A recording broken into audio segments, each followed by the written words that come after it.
All right, how's it going, everyone? Hope you're all doing well. Hold up. I just looked at one of my medications, my nasal sprays.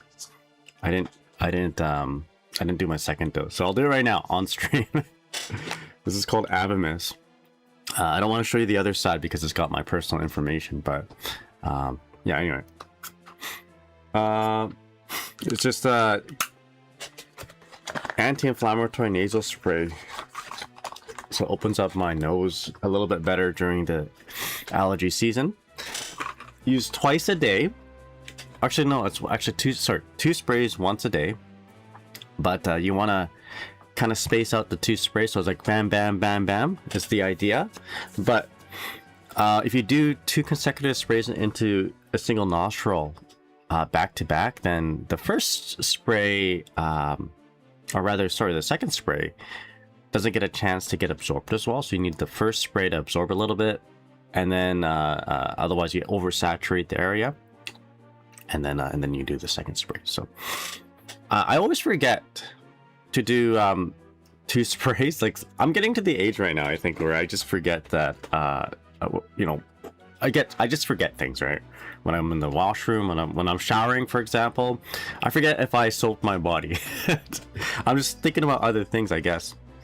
So when I have my nasal spray out and I'm gonna do bam bam each nostril and then wait a minute, do it again, sometimes I don't remember if I did the first spray or not, or if I did the second spray. So my reminder is I keep the box here, and I have the medication out. When the medication's out, that means I haven't done any sprays. When the medication's out and I know I used it once, then I haven't used it a second time. If I use it a second time, then I put it back in the box. Anyway, enough about the medication and my me losing my mind. Hope you're all doing well. Welcome to the stream. My name's Nagai. You're guilty, you're old man. We're not about talking about medications. We're about the Queen Beezy, and we're going to be playing a little bit of Guilty Gear. It's going to be about a 3-hour stream. We're going to do some labbing. I've been inspired by Peluna's top 8 performance at Combo Breaker, so we're going to try to chase that power.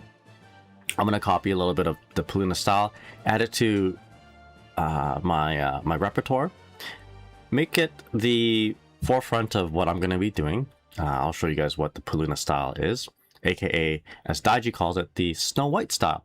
So we'll be doing a little bit of that. Just making that the focus of this stream, the focus of my mix-ups, and we'll be showing off a couple other things here today. My name's Nagai. You're Guilty Gear old man. You're Guilty Gear Oji-san. Let's just jump right into it. Actually, no, we're not jumping right into it. I gotta read some of these comments. Hope you're all doing well. Yo, Janov, how's it going? Coming in from Middle Earth, learning Dizzy today. Recently, Janov says that Dizzy finally got them into this genre, which is basically me about 20 years ago. So I'm glad to see that Dizzy is part of your start of learning these games. So RW, how's it going, RW?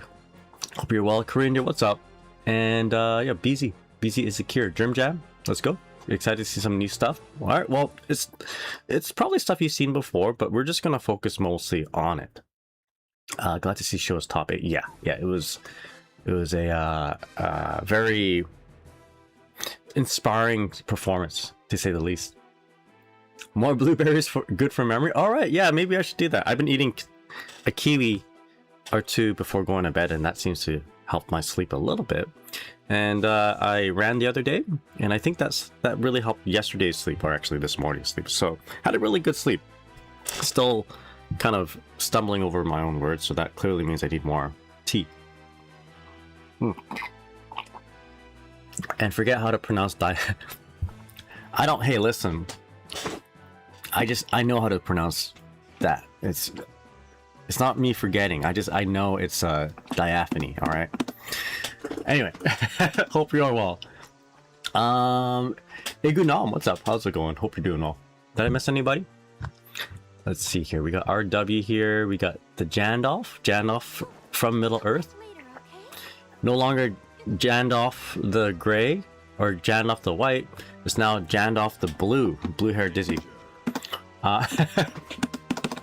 Korean dear, hope you're doing well, man. What's up? Now, after all this, I do want to play rank. This is my alt account, and I'm ready to bomb it. I know the rank turnover is in a few days, and I have two accounts, by the way. One main account and one kind of burning account, or not burning account. One alt account, so that I don't feel too bad losing too many points. So we are sitting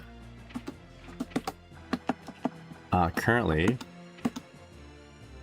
ranked reset. Yeah, ranked turnover, ranked reset is, I think, either tomorrow or the next day, or I think it's the end of actually it says it right there. Its time period is May 31st, but there is a patch, I believe, tomorrow to fix the matchmaking, so that's going to be kind of fun to test out. So currently Twitch/Nagain is number 46. I strive to be better, but the current account I have right now is number 54. But I think today, for the sake of just getting better, I'm gonna focus on the Peluna style. I'll show it to you guys. I'll show you what it looks like. I'm gonna make it the main part of my mix-ups, and we're gonna see how much I lower my rank or up my rank. How much do I down my rank? How much does my rank decrease, or how much does it increase, or does it stay the same? So maybe if I surpass this one here, my main account, perhaps the Peluna style is the answer. So if you're wondering what the Peluna style is, allow me to show you. Actually, we'll change the stage so it's not burning our eye radicals. I find that Soul stage is just way too bright. Yeah, rank reset for Vanquishers. Get that top 10. I'm gonna try. Hey, listen, I got a message, or I saw a message from my internet service provider, my local one, saying that fiber optic is coming soon to my area. So once that happens, then maybe my rank will also increase, because now we're actually playing less in a predictive manner and more in a reactive manner. So hopefully that comes soon. I'm very excited. In fact, hearing that news made my week. So let me read some of this. Igunam says, thank God, dude, I high can't get back to 1500. Yeah, plus 50 RP coming. Korean Deer says 1640 as top 50 is nice to see. Yeah, before it was like Korean Deer will remember this, but top 50 for Dizzy used to be like 1450, and then it slowly crept to 1500. But then when you get into Vanquisher, you get 1500. Anyway, Snow White style. Let's go. So Peluna style looks something like this. From a ice spike ice freeze, you want to sweep. Not at max distance, but near max distance. So right here, those are target times. Exactly. Yes. Naxi, how's it going? What's up? And then you want to do a KS fish. Now I recommend core circle back and pushing both K and S at the same time if you're on stick or hitbox. And if your buttons aren't too sensitive, as long as you push them at the same time, you're gonna get the fish with the follow-up almost every time on a cancel. All right, so that's what I recommend. And if you're missing that up, just do K fish, like core circle back K, and then like do it rather slow, 2D, delay a little bit, but not too much, just enough for the cancel window to be, you know, that you hit it, and then roll into the S. Oh, here we go.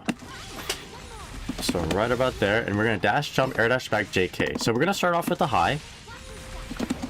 All right, air dash back JK, and then what we want to do is we just want to convert it into a close slash 2H. The goal is to make sure you cancel into close slash 2H or go into it.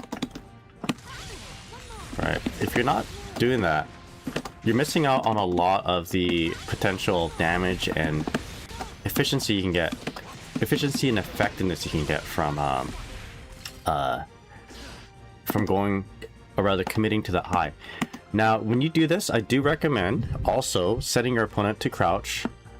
You can do, actually just for now, you go guard after first hit and disable block switching, just so that your opponent will block everything but highs after getting hit, or in this case after getting knocked down. Whooper Wednesday, how's it going? If you're Whooper Wednesday, what's on Tuesday? Tuper Tuesday? Takoyaki Tuesdays? Alright, here we go. So Ice Spike, Ice Field, sweep at max distance. Not totally max. If you sweep at like on the tip of max distance, you're not gonna get it. Right. You might get it. Actually, no, that works too. That works too. Max distance works for that. Max distance won't work for your low. So try not to do completely max distance. Every day is Whooper Wednesday to me. Fair enough. I like that. Alright. But you don't want to do it too close. If you do it too close, then the fish hits too soon, right? It's going to be Okizeme fish. We don't want that. Boban, how's it going? What's up? Can it not be 6 feet out from the opponent, or can you bait it out with the air dash back? You can probably, yeah, let's test it out. Let's test the stability of it. Let's get it right, and then show what the answers are. So this is a little bit high.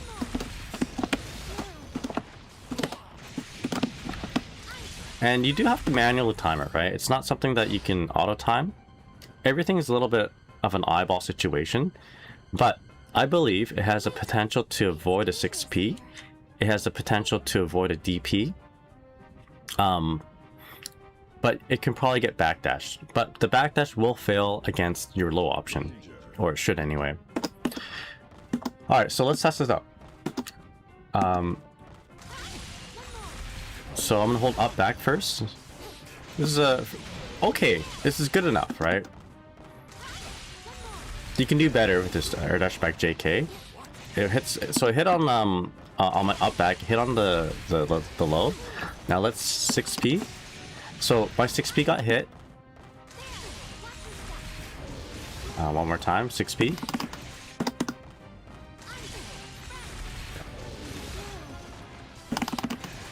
One more time. Yeah, 6P gets hit. And if you do it good enough, you should be able to avoid the DP as well. There we go. So it's pretty versatile. And now let's backdash. So backdash doesn't get completely punished, but your fish will help you sort of lock the opponent down. And well, yeah, it's not the perfect lockdown, right?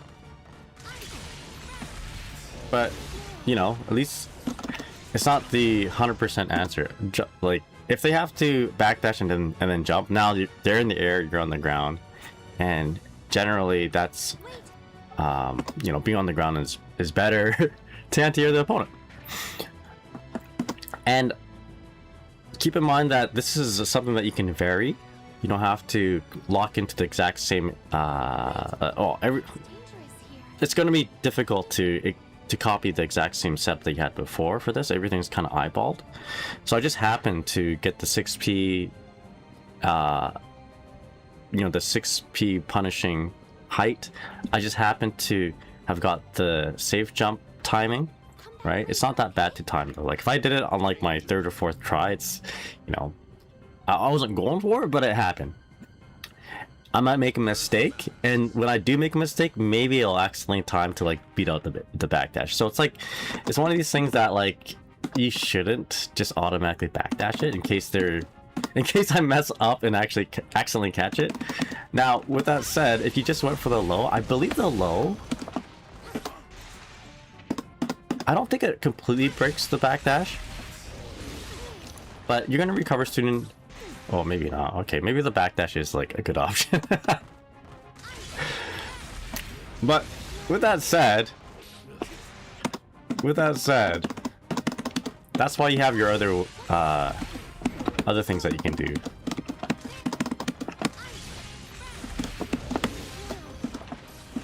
So like sometimes you'll mess up your timing, then you'll do a cross up, and then all of a sudden backdashing to the right isn't a good idea, right? So can it be 6 speed? No, it cannot. So I'm going to show you one more time. This particular timing of air dash back JK got beat up by 6 speed. Or sorry, the other way around. The 6 speed got beat up by this particular air dash back JK. So all right, that is clearly a bot. Is PanSim67 a bot, or is it just a very funny person? All right. Sounds suspiciously. That's a very suspicious message right there. Anyway, so we got that. And then backdash. Yeah, maybe backdash is the answer here. Don't tell any of your friends. Usually though, going for the low. Actually, you know what? Going for the low. Let's see here. I'm gonna backdash. So you recover sooner than the opponent backdashes, right? So I wonder if you just commit to converting this combo.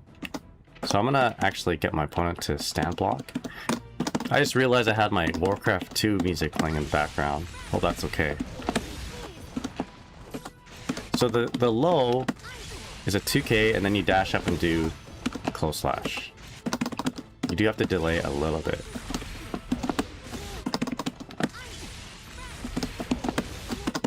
Let's do this one more time. Is there any way to reliably tell if it's a high or low on defense?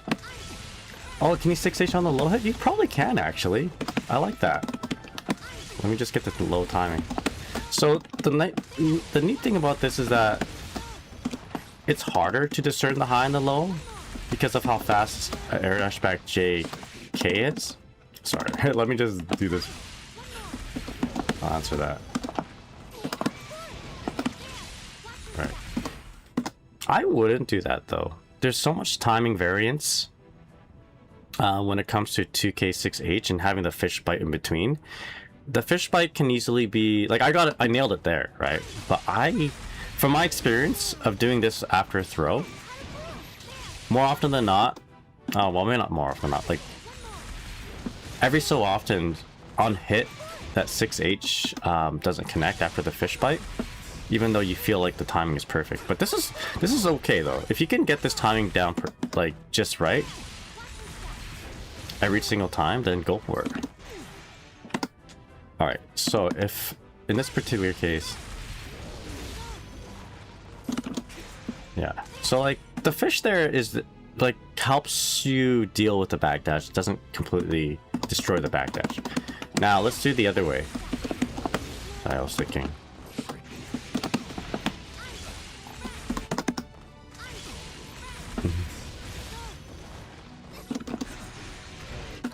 Yeah, me too. I have the same issue. I stopped pulling to do it consistently, so I felt like a skill issue, you know? Yeah. It's, I think after a throw, this is like a pretty consistent situation of doing it, right? I think this is okay. Getting consistent with it after a throw, because these are very standard situations that you have a little bit more control over. So the key is to like dash in pretty deep, right? Now it's gonna work. Yeah, that's for me anyway. I have to remember to dash in deep enough, and then now it's going to connect. But often in an actual match, I find myself dashing a little bit too shallow, and now it's not going to connect. So if you can consistently just dash in a little deep and not get thrown. So how I practice this is maybe get the opponent to wake up throw. Maybe don't do that, because it's going to gaslight you into thinking you're actually doing it on counter hit. But you want to be close enough so that your opponent isn't able to throw you, right? Or sorry, not close enough. You gotta be fast enough. So now I'm testing it out on throw. And throw gets counter hit. So this is how I practice it. And doing it from here, because of like the distance variance,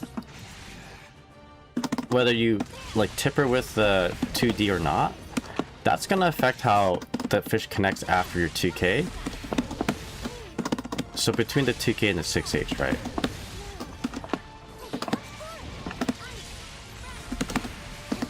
But perhaps it is more consistent than I think it is. There you go. So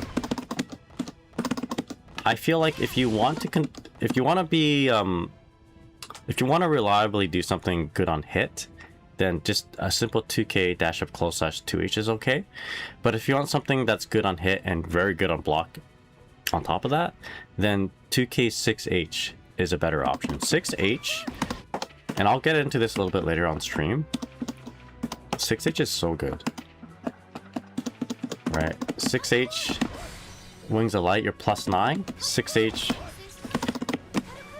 KH fish, you're -1 with that fish to back you up. Right? You know, it's a it's a far superior thing to do on block. So if you can make it work on hit, then that's good.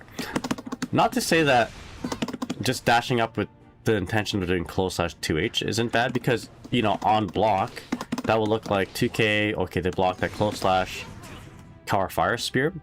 Although that in itself has flaws if they FD you, so be careful. Yeah, it's K into H fish. So this is something that we do. Lately I've been doing K into KH fish 2K, and then I'll go into close slash 2H. Just because it's easier for me to do on hit, right? I've been noticing it more. I've been noticing me getting it more. So, Peluna style, once again.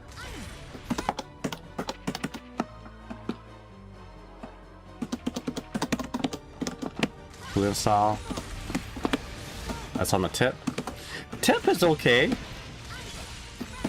Tip is actually okay on the air dash back JK. Tip is not okay on the landing low. Right. You have to... Not only, I mean, like, either one you have to significantly delay your low, but that kick into the kick into the fish bite isn't very, it doesn't connect very well. Right, so let me show you. Yeah, so on hit, yeah, sadly on hit it doesn't really combo. But I guess if you notice that, then you can go into another string. Although it's not that good. It's not like you can convert or combo off that. Maybe 2K2D. 2K2D might actually work after that. I'd be very happy if it does.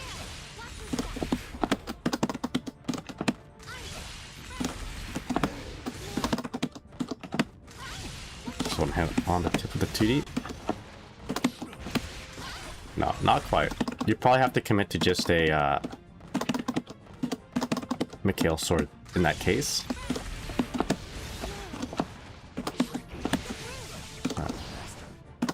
That's why you want to dash in a little bit closer for the low. So the low maybe right there. That's going to be perfect low. There it is. But if you do it if you hit him too far away,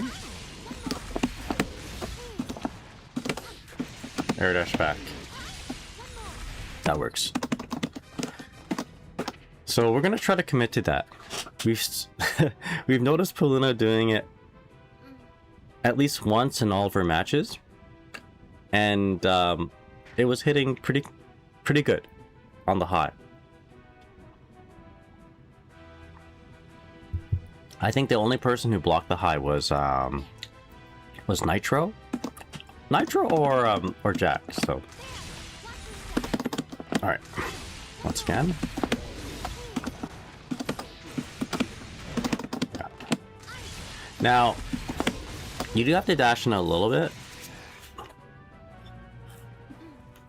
Excuse me. You have to dash in a little bit. On all of them, you like walk forward a little bit, dash, jump, and then air dash back JK. I think you can auto time a super jump here, I believe.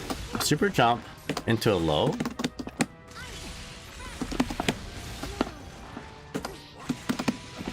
That works. Let's just make sure. What are you sipping on there? It's green tea. Just regular green tea.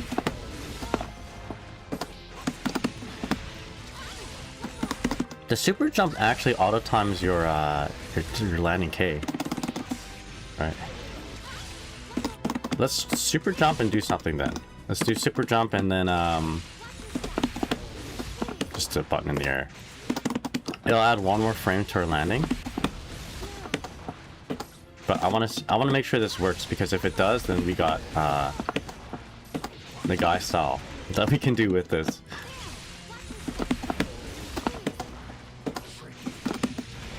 There we go. Make sure I can't throw it. Yeah, that could have been a distancing thing. Good morning, guy. What's the frame advantage on block? Good question. Let's test it out on the super jump one. I guess it depends on your distancing. So that wasn't good distancing for me. So maybe right there. It depends on when you summon your fish, or rather where you summon your fish. It's a little bit too close. Girlfriend's old pals, how's it going? What's up? Hope you're doing well. So that one was plus 14 on hit, so it's plus 13, plus 12 on block. Yeah, plus 12 on block. That's it. Hope you're doing well there, Marcus. What's up? All right, and to answer someone's question, discerning. Someone asked this earlier. What's the frame? Like, how do you block this? Like, how easy or how hard is it to block this? Well, considering that air dash back JH, if at the lowest height possible, is an 18 frame overhead when you compare it to the low. If you consider that, the JK comes out 5 frames faster than the JH, so this turns into a 12 or 13 frame overhead with the air dash back, versus a landing low, which is also about 12 or 13 frames, depending if you delayed it or not, right? So it's a pretty hard mix-up to block on paper. But then there's also the fact that you know, when you're in the air, you're kind of already, your eyes are already tracking the character, their movement. So I think it's reasonable to say, even with that, at the point of visual difference, if this happens on frame 13 and this happens on frame 12, it's a pretty difficult thing to block. Unfortunately, if the tells are about the same, like jumping in and then you know, there's like nothing before that to tell if it's going to be a high or low. It's going to be a tough mix-up to block. Fortunately, I just explained that, fortunately for the defender, I just explained that the low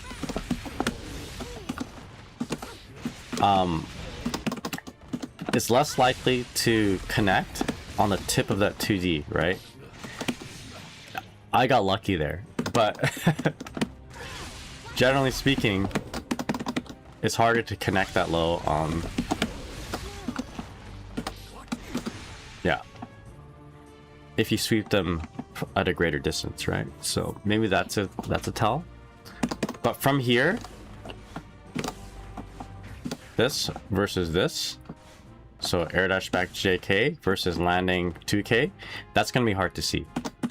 And perhaps that is a testament to Peluna's success. That this is a testament of Or not, maybe not, that's not the right word, but anyway. It could be a contributing factor why Peluna did so well is what I was trying to turn that into. Testing again. I think I like testing it. Simply, how's it going? What's up? Hope you're doing well. Alright, so trying to work something out here. Now, can we combine Peluna style with my super jump JK style? Just mean testament already? I had my time with testament. I think this actually comfortably times your low. So I'm gonna try to grab this again. Yeah, got hit. So this seems to be the right distance for the super jump. My question is, can I do the air dash back JK very comfortably around that distance? Okay. Wait a second.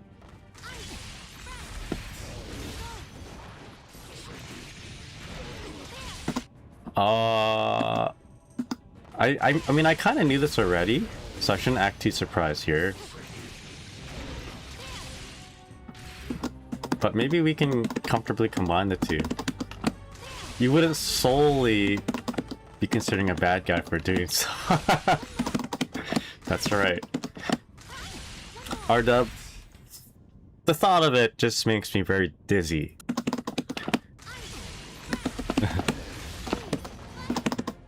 Alright, I think this is I think we got something here. So at a far distance, I don't think this is gonna work. But it'll help time the low a little bit better, right? So hold up back here. It looks like I'm not gonna get it. Wait a second, hold up.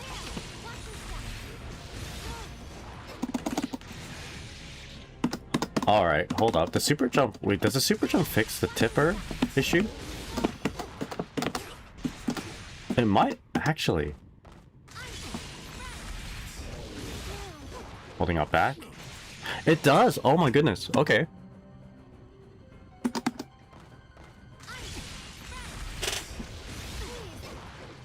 The problem with this now is the fact that I'm too far away for a air dash back JK, right?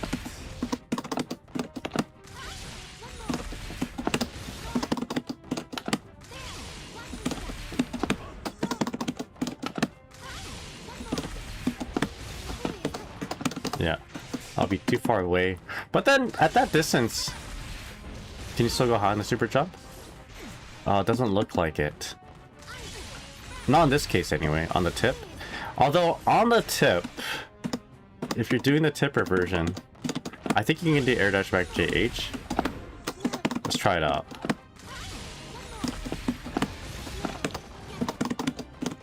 Let's find out the distance of when we can and cannot do it on a super jump. If I can super jump this for most part, then I think I'll do that because it really helps auto time the low.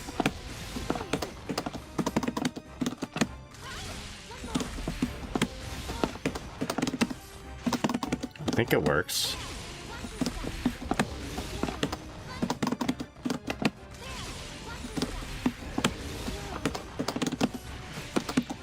Okay, we got the 2KTD. So the JH does connect here.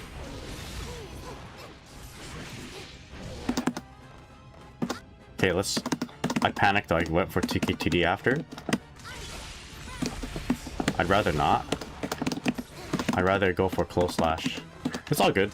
It's all good, Naxi.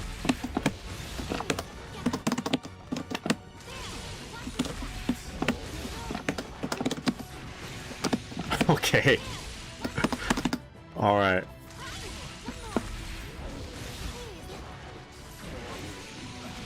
That's kind of cool.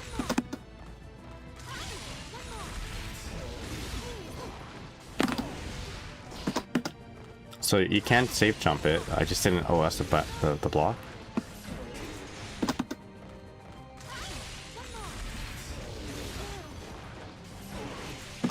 I guess they can walk back. Yeah, they can walk back on that. So JH hits a little bit later, but it's not the worst thing. In this case, on the tip. If you hit on the tip, then you just dash forward and jump forward, right? It does help with the JK though. Red's fine. How's it going, man? What's up? Do you have any tips on timing the 2 JKs? I can't pull off the air dash before touching the ground. Don't know if I'm alone. You are not alone. Even though I came, okay, maybe I didn't come up with it, but even though I've been doing it a lot and I'm trying to do it more, I also have trouble doing it. What I recommend is doing it just off of a regular super jump without any other sequences involved. Just go super jump, JK, JK, and then air dash back. My trick is that I manually time the 2 JKs on the way up, and then I double tap air dash back on the way down. Right, like that.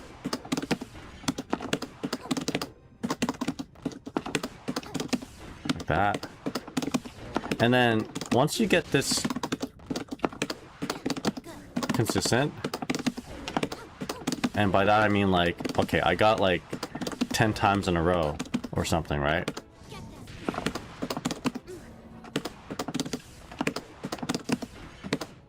Then that's when you want to implement it into your other kind of sequences.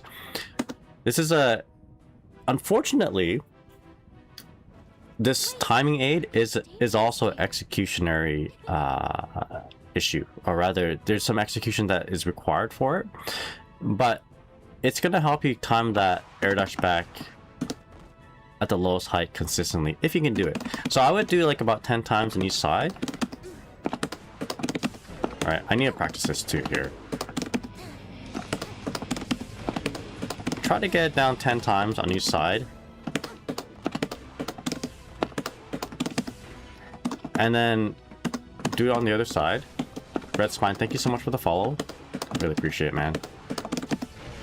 So sometimes you'll notice that, yeah, stop mashing, learn to do it manually. I mean, it's hard to, you can mash it out, right? On the way up, you can. I just choose not to, because then you guys will be hearing me play ranked and it's just this ASMR. But here's like, yeah, I think it's okay. It's okay if you mash it on the way up. But because of the input buffering, mashing is a viable option, but you gotta be mashing pretty hard. If you don't like mashing, but you want to kind of increase your chances of getting it, double tapping it helps too. Like, I don't double tap on the way up, because I might accidentally double tap or you know, JK on my jump startup, especially, which is a problem if you do it on the ground. Sometimes you get one of those. So basically, if you're mashing, mash harder. Yeah, exactly.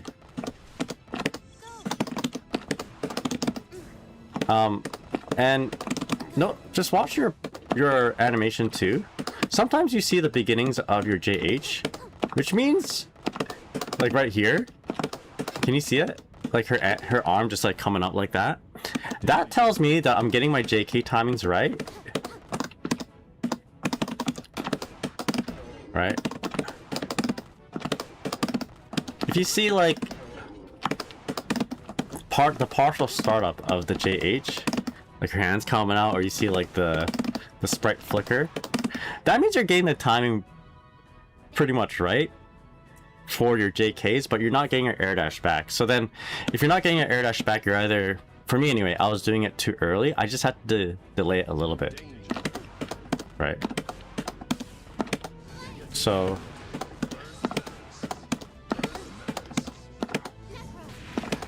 oopsies. Okay, no, I'm doing it too late now. Okay, this is why I double tap sometimes too. Double tap? What the heck? I can't do it anymore. I lost it. Hold on. As I was trying to explain it. Okay, so then this is perfect. Then let me troubleshoot live stream. What am I doing wrong here? So I'm doing JK. There, I got it. Am I doing it too early? I think I'm doing it too early, so let's delay it a little bit. There you go. There you go. Maybe I'm not, maybe my JKs are not timed properly. So let's double tap.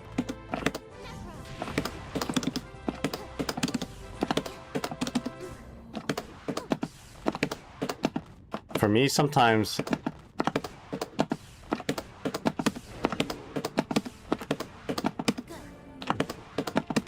doing the back, okay, it's tough. It's tough. It's but it does help with the air dash back JH. It's an executionary thing, which I need to practice still, and any kind of executionary thing will just build up over time. What I do recommend is practicing it like 10 times on each side. Do that like at least once a day. That's my prescription for you. If possible, do it twice a day, morning and then before bedtime. And then it'll just get better. You'll go better at it. You get used to it. Very much like Kara Fire Spear. You know, a lot of people have trouble with this. And again, it's a matter of execution. At first, you're gonna fail it a bunch of times, but the more you do it, the more you try, the more you're gonna get used to it, the more consistent you're gonna get. There you go. For me, mashing it didn't help. For me, just timing it properly helped because I can break down what I'm doing wrong. That's a big thing too. So what's the advantage of doing the double jump JK? It really helps you time the lowest air dash back JK or JH or JK. So for instance, if you just relied on your regular jump, which most setups will kind of lock you into doing, if you want to like really time the best punish, like a close size 2H after air dash back JH, you need a really low air dash back and you need a micro dash, right? So that's a little bit too high. So okay, first I'll do it without the micro dash. Right. It's not gonna connect. Even if I do it at the lowest height possible. Sorry, I micro dash on impulse. So it's not gonna connect. You need to micro dash a little bit forward to make this work. But you also need the low air dash back. So two things that you need for this to work, and it's hard to get it consistently. I'm JHing on the way up. That's not a proper frame kill, by the way. So even if I JH on the way up, I still backdash at a pretty high height. So this requires quite a bit of eyeballing and also quite a bit of precise execution, right? So if you can eliminate one of those two things, either the micro dash or the manual timing of the air dash back, everything gets a little bit more simple. So that's why we do the double JK, because we eliminate the first or the issue of the low air dash back, right? As long as we can JK, double JK on the way up. I think this is easier doing this, even though I'm not getting it as often. It's easier for me to do that than just like jumping forward and doing the lowest possible air dash back. This game, although it does have input buffering,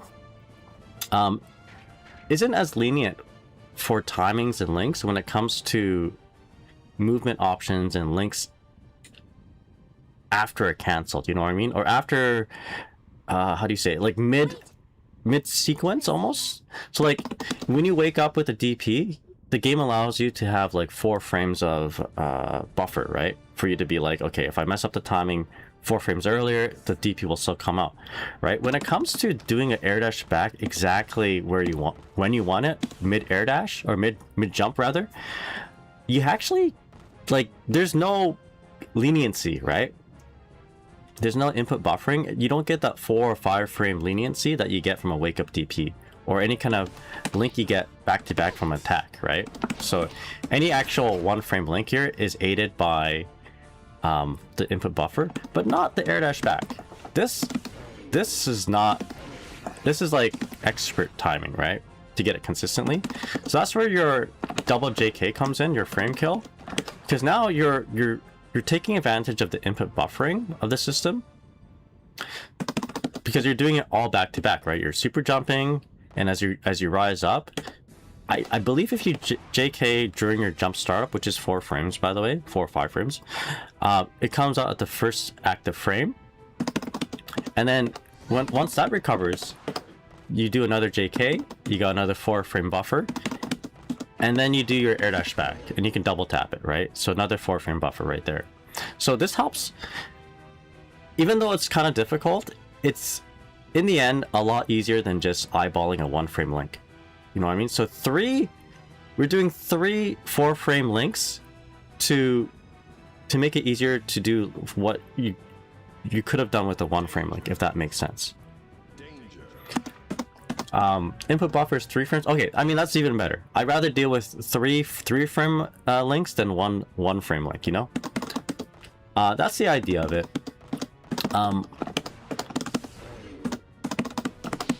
And yeah.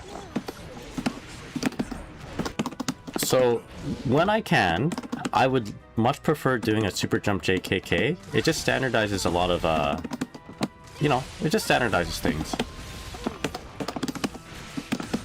And if we could implement that here on the Peluna, that'd be nice. So this does require a specific distance. There you go. So now let's try to do the super jump a little closer. Maybe right here.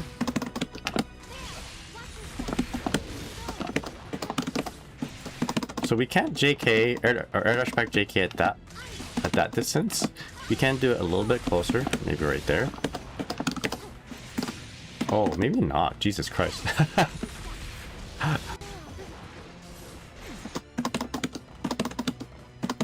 Yeah. Meanwhile, the S and H fish is 0 frames. Yeah, they need to fix that. Dizzy's she's accidentally a high execution character.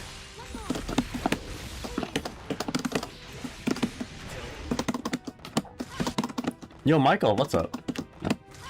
My name on stream because I saved your Dizzy guys. Oh, big fan of each of the tech, by the way. Thanks for the love. Yeah, for sure, my friend. Thanks for saying that. Appreciate it. So there seems to be like a sweet spot for this. But they can up back it? Okay, that's weird.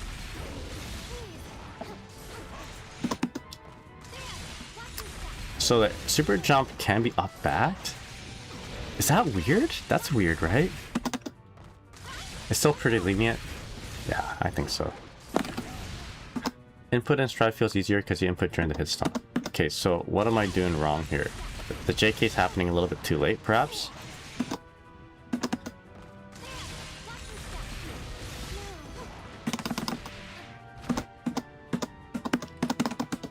This could just be like a regular jump thing only, which is okay.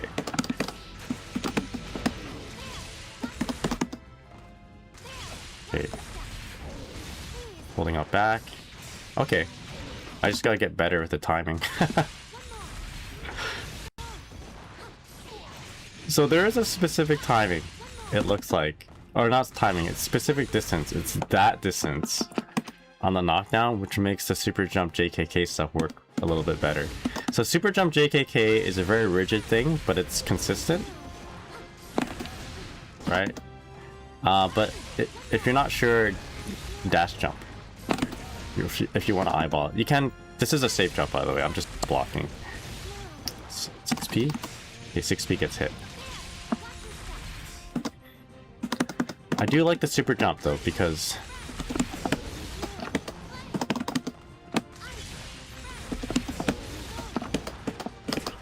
it really helps time that low.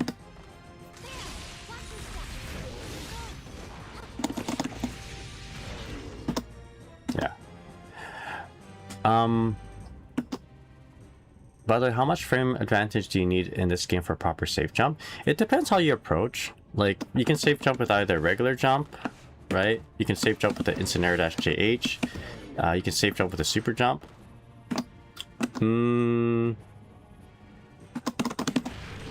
Let's see, you need that many frames. 39 frames for regular safe jump here. I don't know what the range is, but that's how much it took for this to work. It's a good question. So 39, it seems like 39 frames. Around there, anyway. Because, like, the DP can vary. Sorry, not DP can't vary.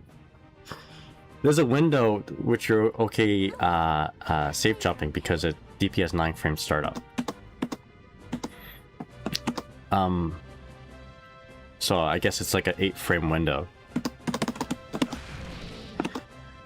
So that's a Peluna, and we're gonna try and do it. So the Peluna can be done from many different things. So this is probably the main way I'm gonna get into it. Right. Like after a, I would say like after 2K2D McHale Sword, or anything McHale Sword actually. 2S McHale Sword, cancel, Wings of Light, and then go for it. That's probably how I'm going to set it up. It's a little bit too close, but you get the idea.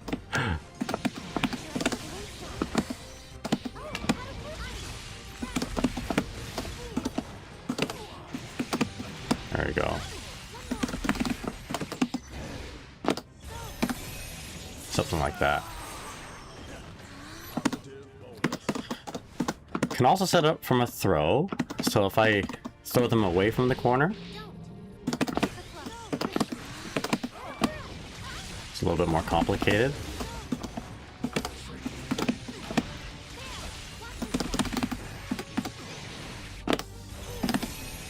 Something like that. Go with that.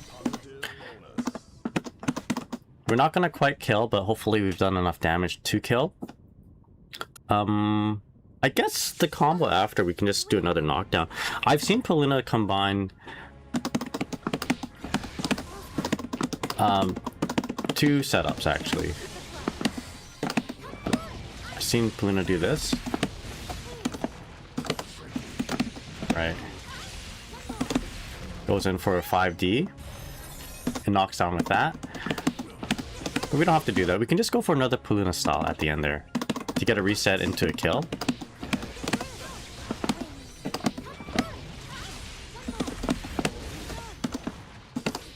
Alright, do this again.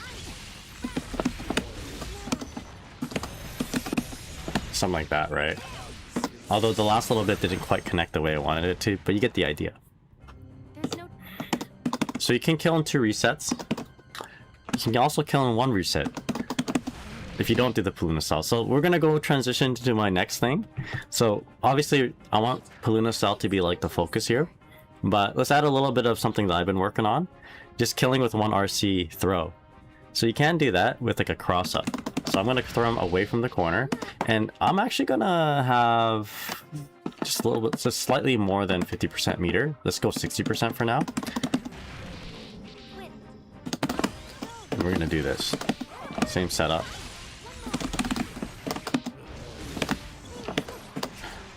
And I'm going to have the same parameters. Crouch, guard after first hit. And what we're gonna try to do is we're gonna do a cross up overhead into a kill from 1 interaction. Let's see if I can pull it off. So we're gonna combine this throw sequence that I got from Peluna and Daiji, and we're gonna do that double JK thing, air dash back JH. So this throw sequence is actually inspired by Daiji, but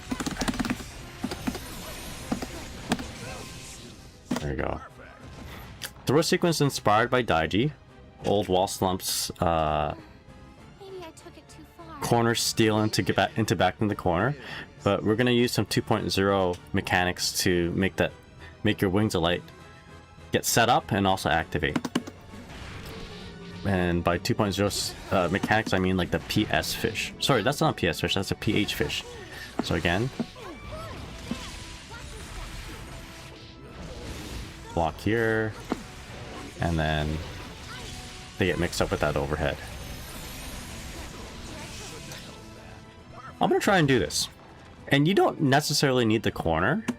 You can just like do it mid-screen here too. And I don't think you necessarily need 60% meter. I think you could just do it with 50%. You might get a near kill. I might push him back to the corner too much. Yeah, that's too much. So you need a little bit of space between yourself and the corner, because you want to get behind them. So this is just something I thought about last night. It's like, why don't I just try to kill with one throw? It's possible.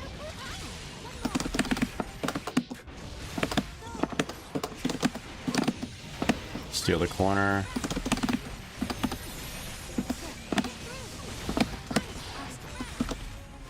Not quite. Pretty close. If we had maybe that 60% that I had before, we could probably do it.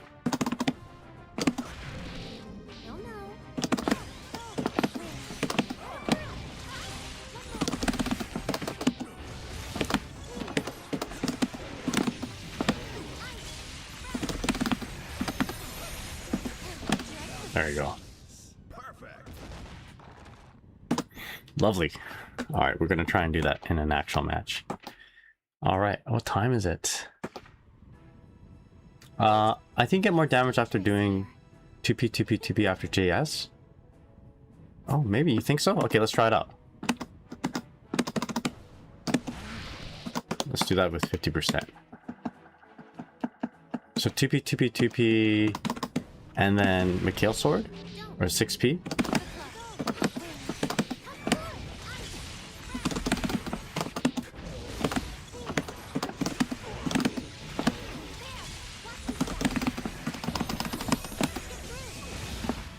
That's that much damage.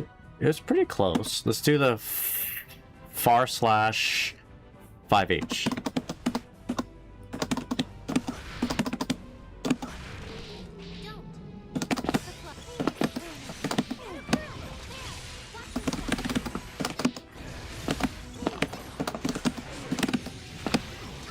There's a flaw in this, by the way. I think we could do a little bit more damage with this, although the 2P is more consistent in terms of combos. Let me tell you about a flaw in this, though. It's kind of cool that it crosses up and it's an overhead, but let me show you what it looks like if the cross up actually works. So I'm blocking the cross up each time. So I'm setting the computer to block the first hit.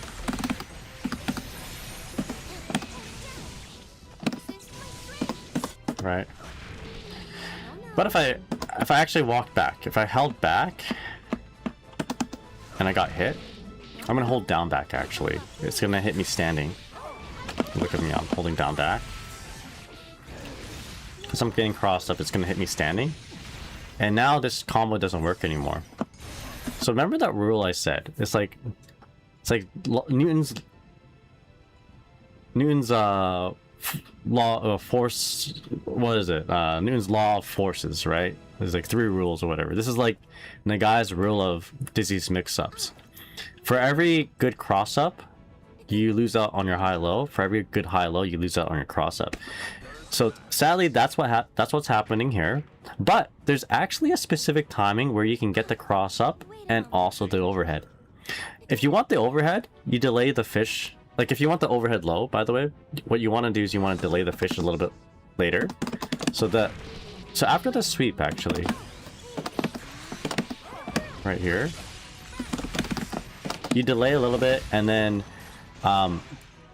you just delay it slightly a little bit so that the fish ends up biting an okizeme. And that's going to be your cross-up. If you cancel it too soon, the fish is going to whiff. But if you delay even later than that, then you don't get a cross-up. They just block the first fish, right? First fish hit. you don't get a cross up, and then the combo actually starts working a little bit better. If you hit with the high.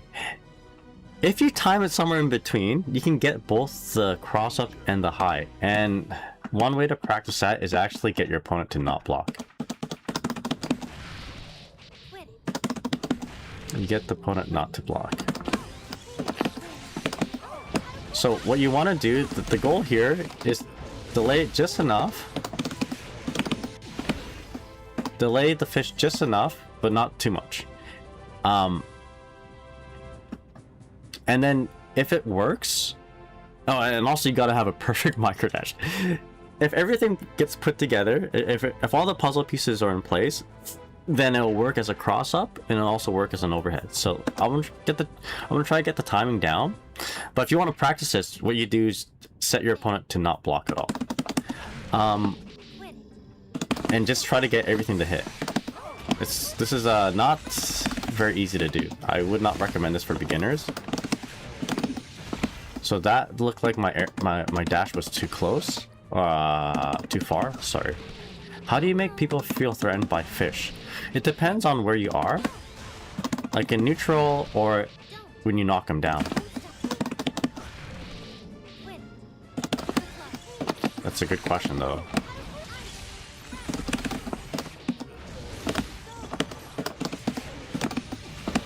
So I messed that up. Actually, next time I'll keep the recording, and I'll show you that it works if they crouch.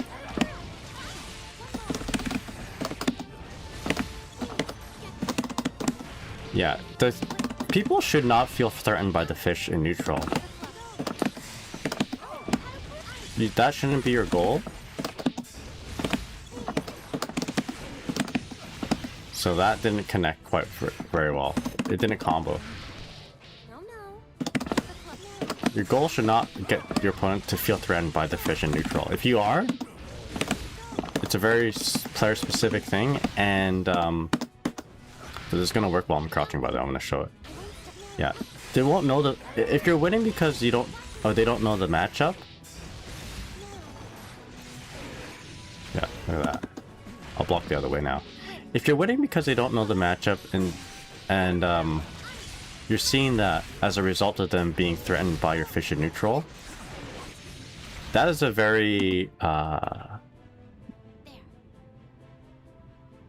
that is a very, like, I don't want to encourage that at all, because then I'm gaslighting you to make you feel like you should threaten with the fish. You know what I mean? You shouldn't do that.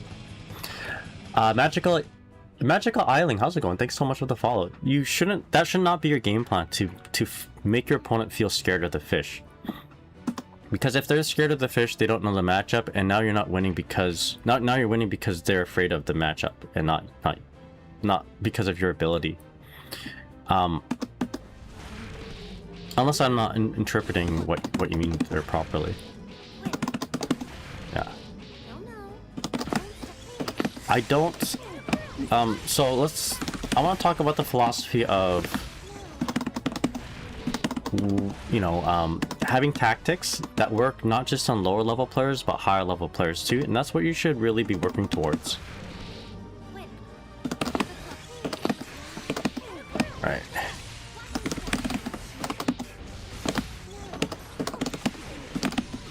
I think it's important to know, like, you don't want to just crush noobs all the time, right?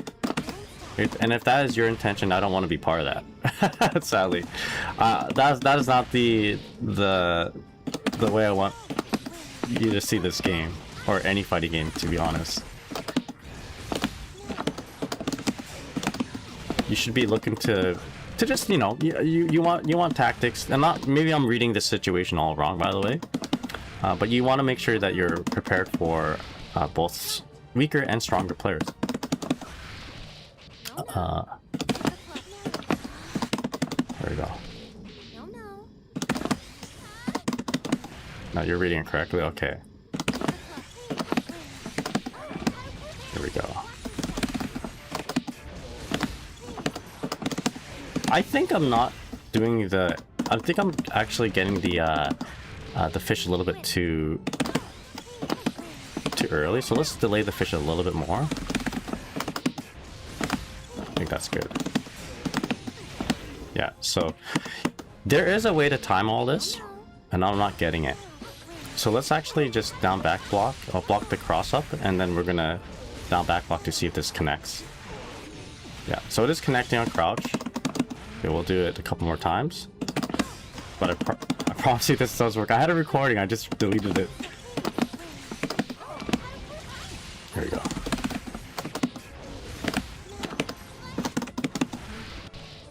Okay. I'm bad at the Slayer matchup because he's better, way better than me. I need someone to keep him locked down from Mappa hunting me. Oh, that's a. I like that question a lot better. Mappa punching isn't the controlling Mappa punching isn't really the fish's responsibility. That's on Dizzy. Although you can help with the matchup and the Mappa punching by setting up a P fish actually when you get a chance, but your K fish isn't going to help a whole lot. So the P fish will keep him grounded, and then I'll tell you something that my buddy always told me against Slayer in every Guilty Gear, and that is you want to take advantage of your high active buttons against Slayer.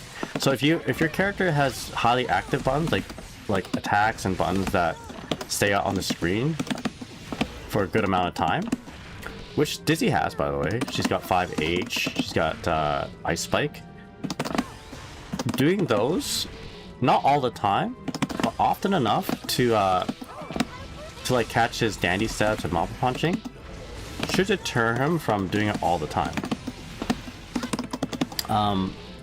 Also at full screen, you should be able to react to Mappa punch offline. Online, not so much, and you react to it with a 6 speed. So even if you're not reacting to it, throwing out a 6 speed every once in a while when you think he's gonna do it, it does help. So, yo, good morning, Gamer. How's it going? Trying to get this to work.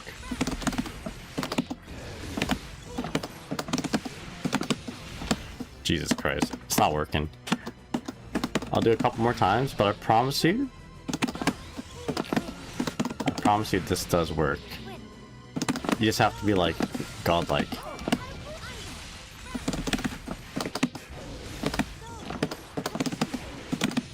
Yeah, didn't connect. So what I do instead to make sure this is gonna work is that I actually delay the fish quite a bit.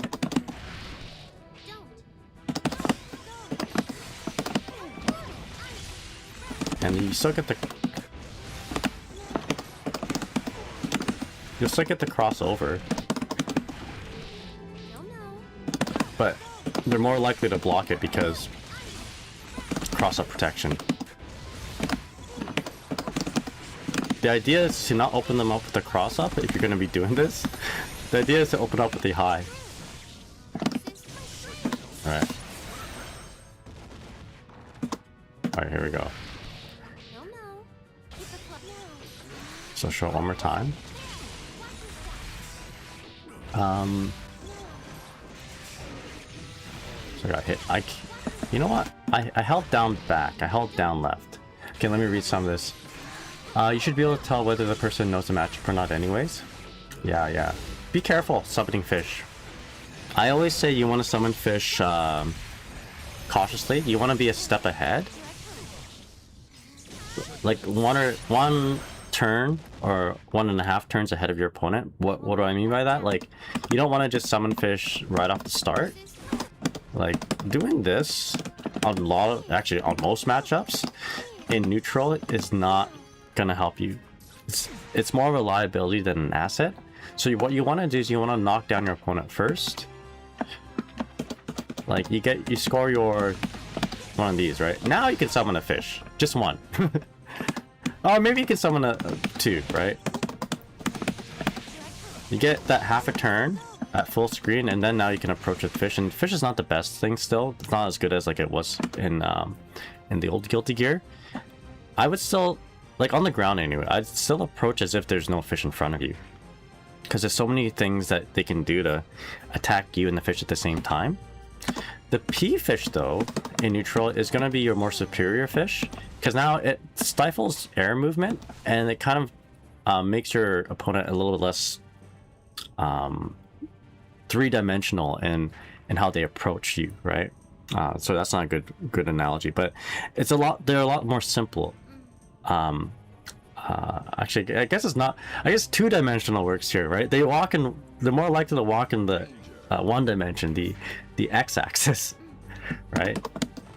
So it kind of simplifies things. Now you can like start chopping low. You can start doing 5H, right? One of the answers to 5H and Mikhail's sword is an instant air dash, which, or being in the air, which is what this pea fish will cover. So it will simplify things a lot more. Against Slayer specifically, now this is kind of, having this in the air means like, okay, he can't really jump in the air and, or he can, but he'd be at a disadvantage. He might be more likely to do a Mappa hunch. So then you might be more likely to look out for it and 6p it, for example. Or just like throw up like active buttons, active moves, and then he may run into it. Kenja says the fish are a means to a greater goal. Do this, show this a few times. What's she doing?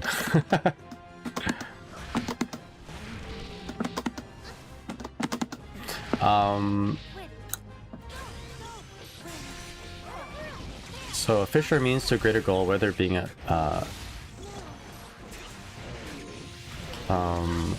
whether it being mixed up enforcement or shutting down a lane, losing time or space against Wasteland, or threatening to punish them with attacking the fish. Yeah, that's true.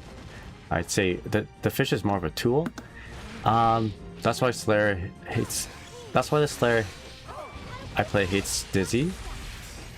Is it the 6p or what? Yeah, I don't know. Slayers. I think Slayers will probably do better against Dizzy in a laggy online environment, but Dizzy's will do better against Slayer in a offline environment where they can react. So that's where I think Slayer shines. Although maybe that's why you don't see Slayers do as good in tournaments, right? Because a lot of the tournaments are offline, there's less lag. I don't know. And the less lag means you can't react to the Mappa punch, right? Is there any high damage combos that end the match, either meterless or half meter?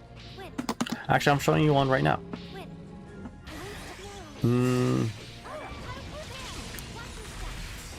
Yeah. When you follow fish, you are forcing them to turn immediately. So is this gonna kill?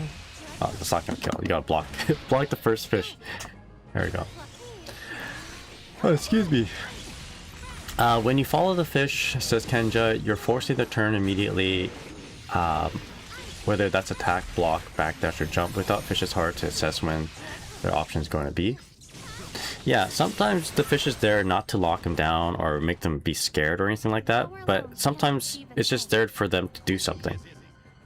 For example, when you're playing against Happy Chaos, having K fish out means that he can't just sit back and shoot you. Eventually he's gonna have to like deal with that fish, although the fish is not gonna do a whole lot, you know?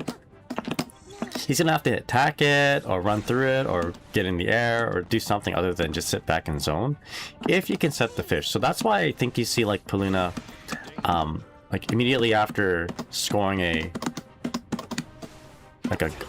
burst or something like that, it's K fish, right?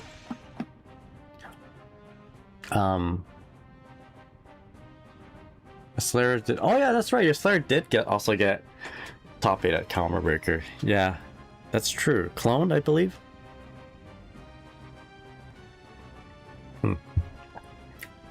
Anyway, I did want to show that a little bit. I might try and do this in an actual match. I'm a little disappointed that I can't get this to work on standing. Here we go. Let's try it just a couple more times.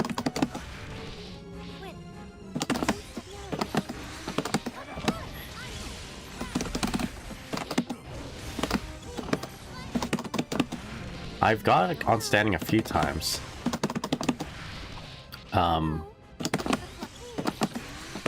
I think it might be my dash.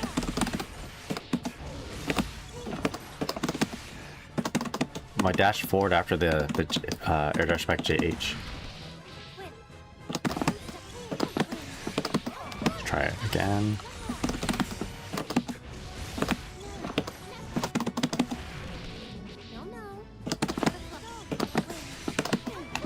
I don't recommend this for beginners.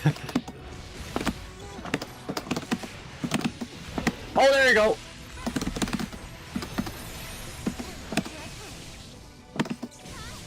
Okay.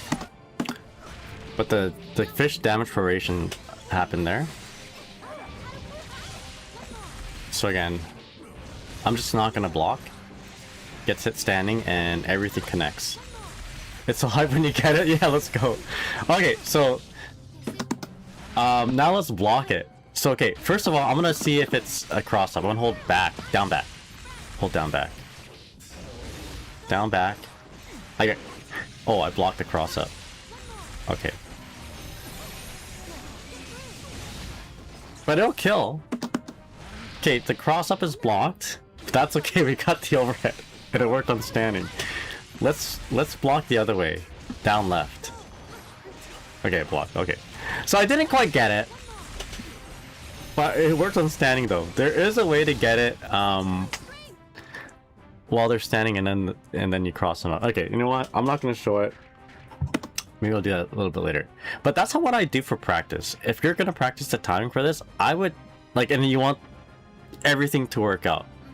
Cross up and overhead. And it works on both hits, right? Then they set the opponent to not block. With that said, if they're just getting hit by the overhead, but you're like messing up the JH stuff, you know, just do the cross up. You don't have to do the air dash back stuff, right?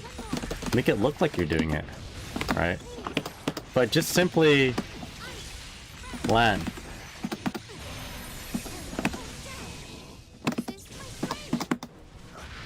There you go.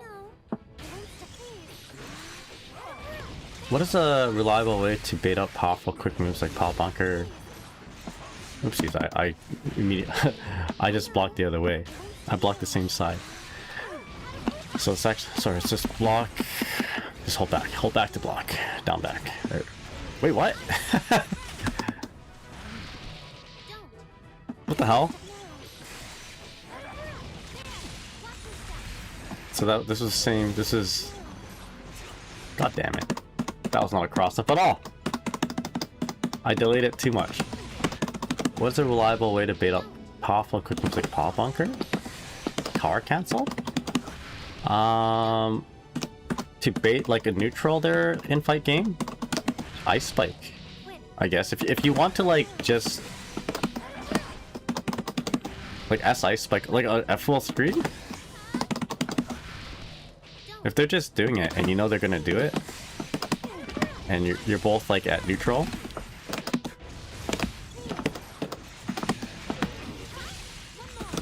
let them run into your ice spike.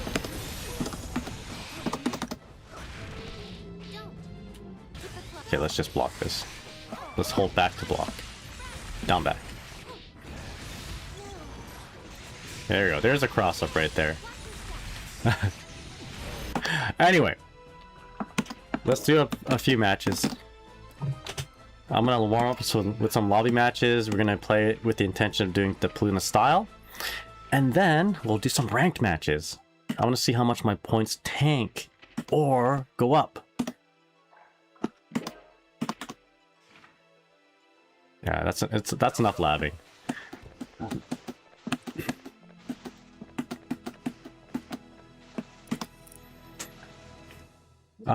Sometimes representing fast moves like 5p, 2p. There we go. That's true. My Hero Macadamia makes a good point. Against Power Bunker, you want to just block it. That's true. Yeah, blocking it would be great. That's a great bait for it, actually. Like, no, I'm just gonna flip screens for a sec. And just refresh some of this stuff here. My Hero, what's up? Hope you do well, man. Against Nago, 2S round start.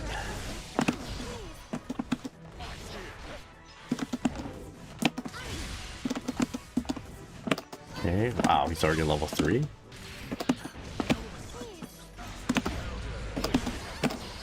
Oh, that's what I was gonna do.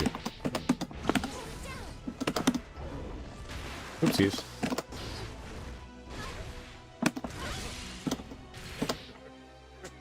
I want to do, see what I can do after Ice Spike and then summon a KH fish, but we'll do that later.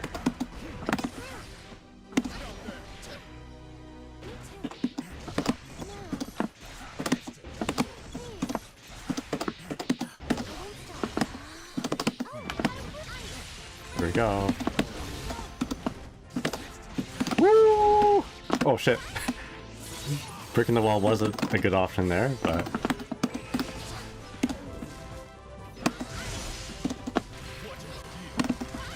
there we go. The Snow White style, that's right. SWS.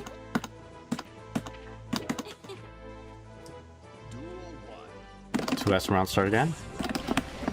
Okay, good option.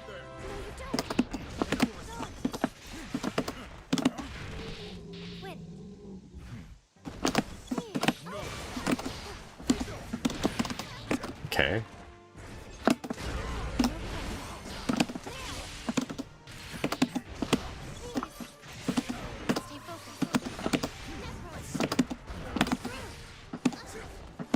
I'm gonna do that.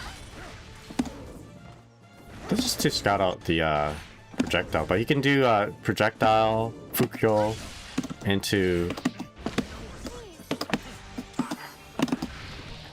a 2H, which would beat me up. It would kill me. It would get me.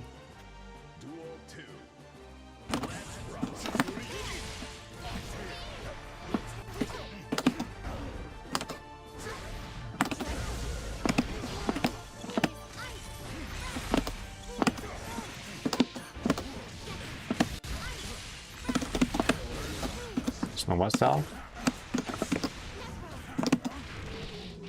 Okay, we'll bait out the burst.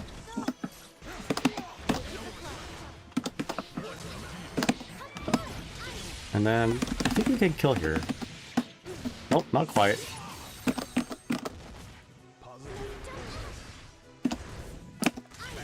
Okay.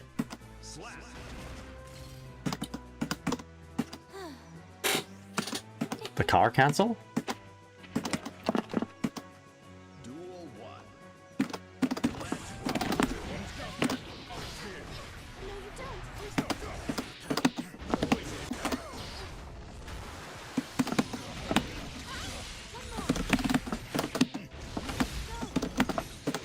Oh shit. Could just kill with the OTG.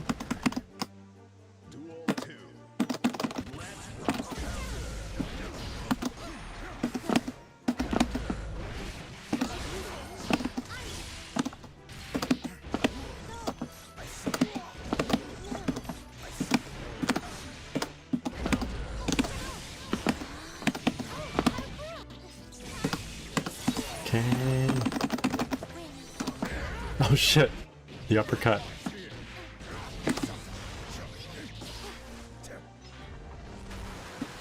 Oh, good thing Dizzy's throw lasts an eternity. There you go, let's go.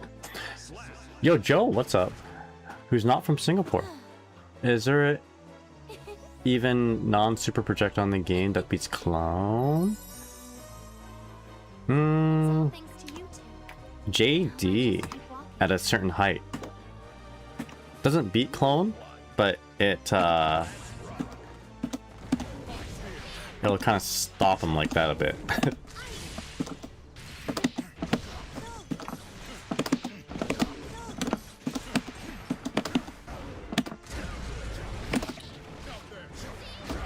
Jeez.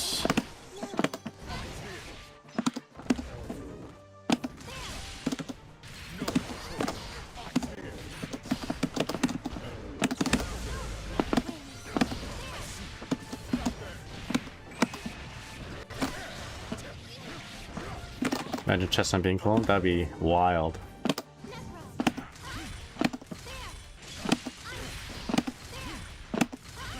almost come. There it is.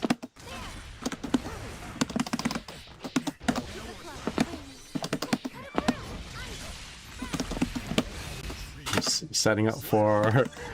It's not my chair. It was my chair. It makes a lot of noise. Setting up for oopsies, the Peluna style.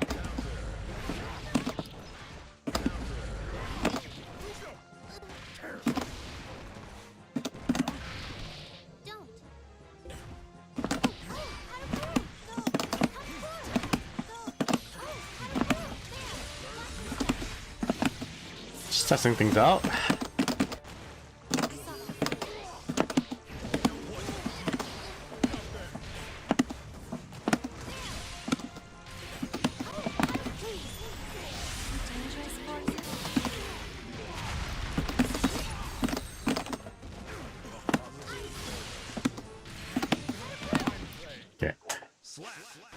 Like bullying Nago. Nago bullies me all the time. What are you talking about? Oh, excuse me.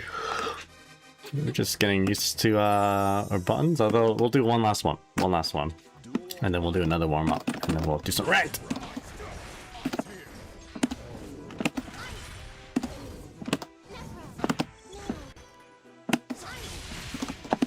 I generally don't do good against Nago.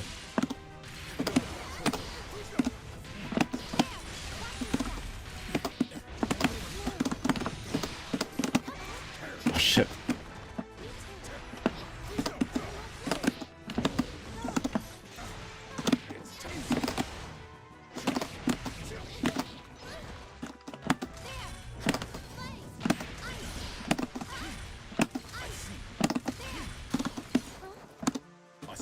There we go.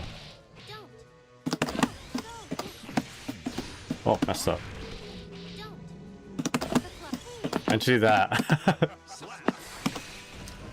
All right.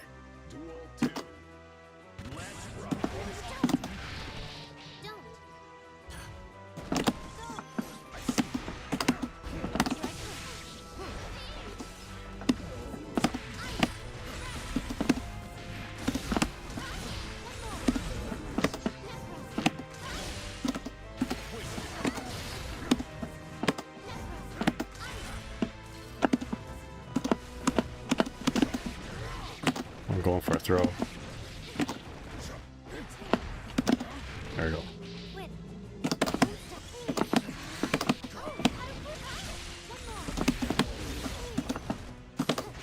Shit!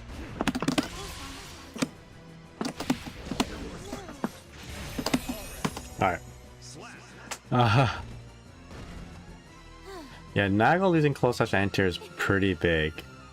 Like, I still have PTSD of it. Being in the air against Nago because of the close slash. Was that a wings light kill? Maybe. Alright, GG's my friend. I did say that was going to be the last one. I don't want to...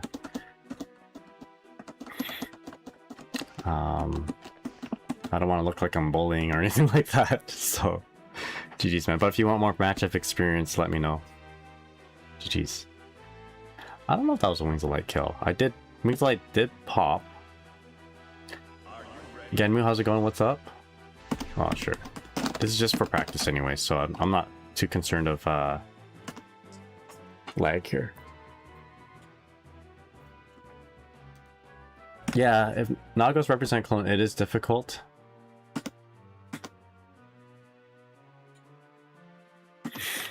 Alright.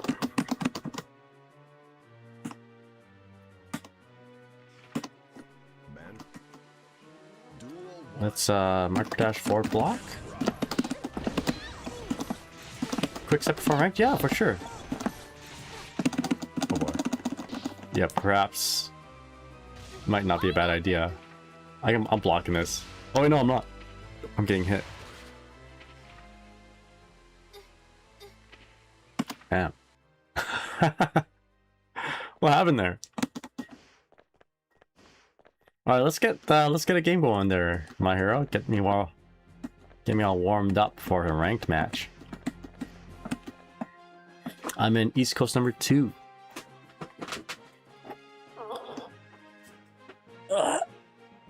Yeah, Nago representing clone in the matchup makes it very difficult. It does shut down like all my projectiles, and it like the only thing I can do is like a low to the ground JD, which you can like anti-air with like a big 2H. It's a dandy guy in space.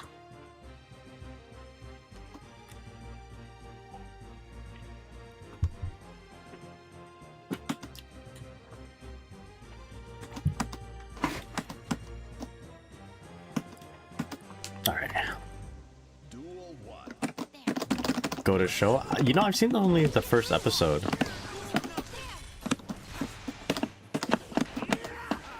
My buddy Christian, he really likes Space Dandy.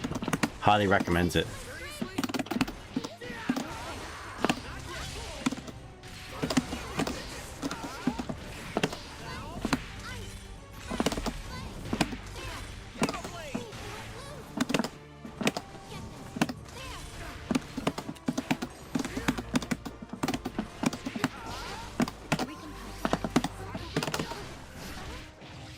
Alright, nice. That's a pressure.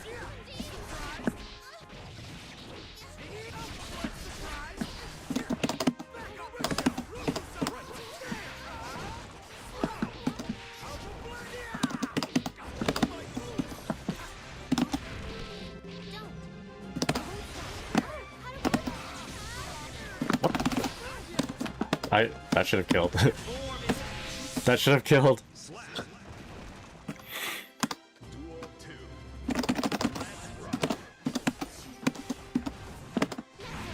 Do.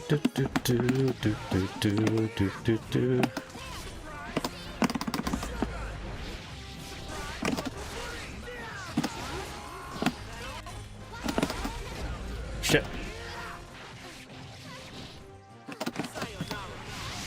Epic music. Epic Warcraft music for Queen Dizzy.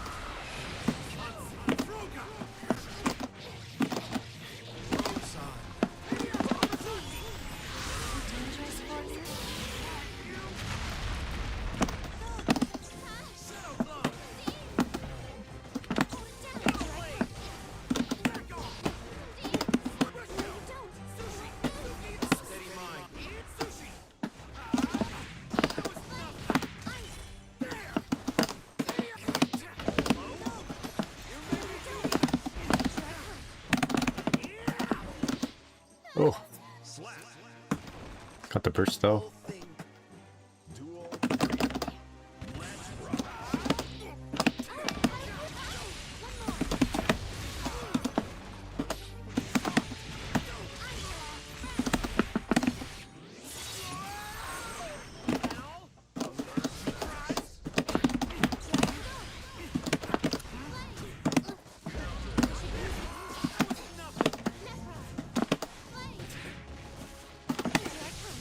Oh, I could have killed.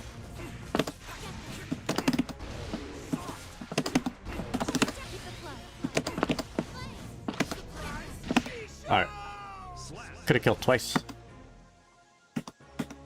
There's actually no reason why I shouldn't cancel a 2D into something. It's like doing it and then nothing is the worst thing.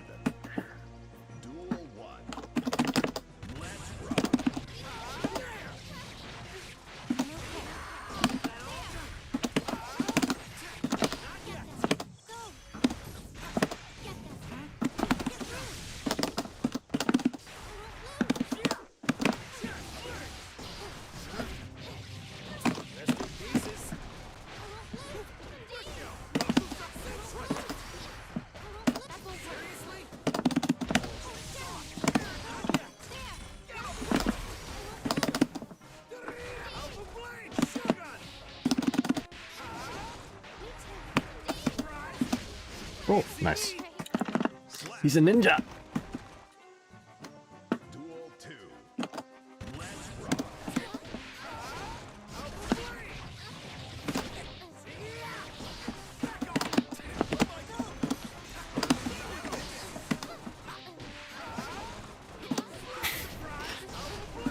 Oh boy. Well, here we go.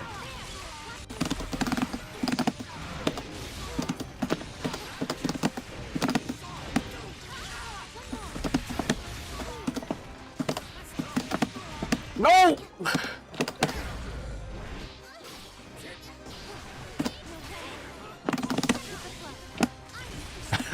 Let's go. I messed up the Peluna style. Yo, Mitsuyan, what's up? Hope you're well.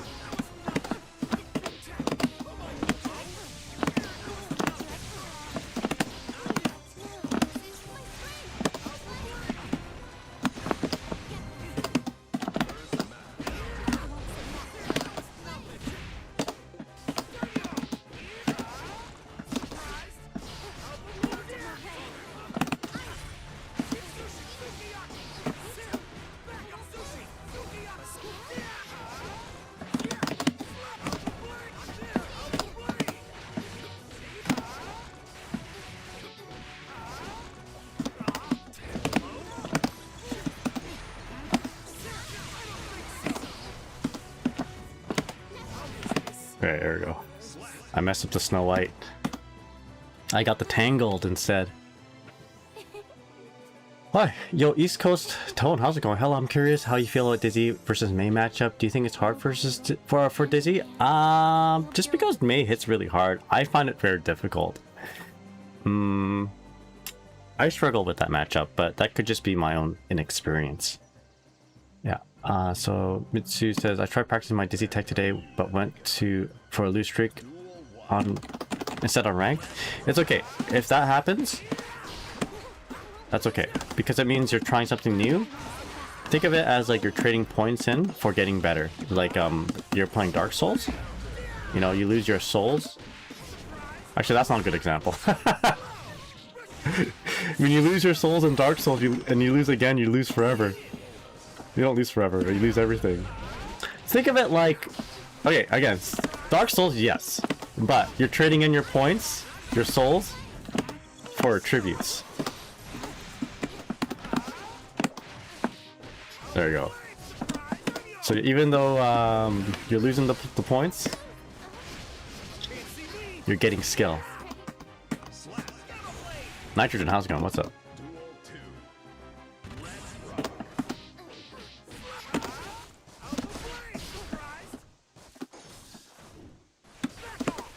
Oh, for gold? Hell yeah, let's go. You got it.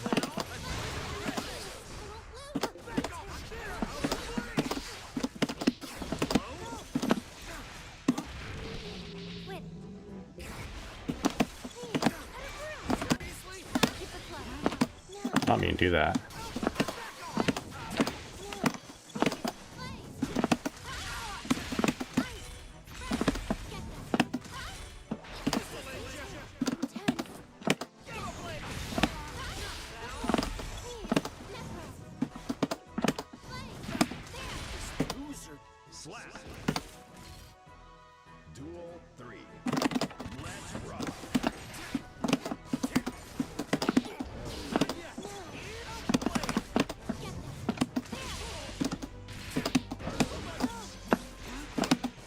Uh-oh. I should let the Alpha Blade happen.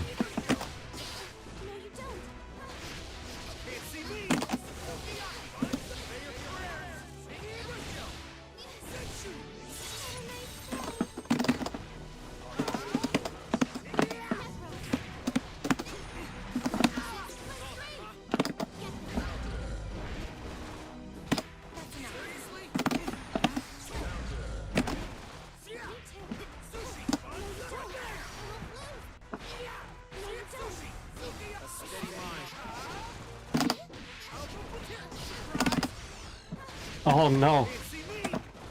It didn't come out on Wake Up. You got it there, Mitsuans. Somebody.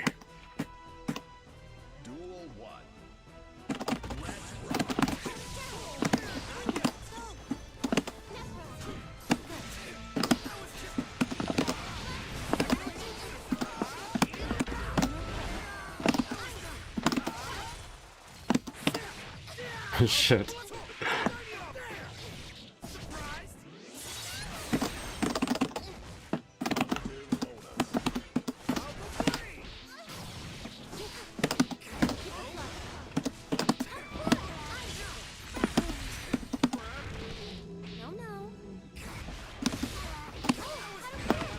Oh my goodness, that worked? Okay, let's go.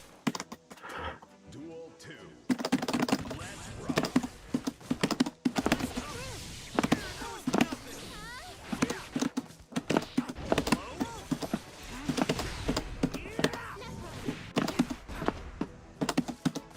Negative 16 button.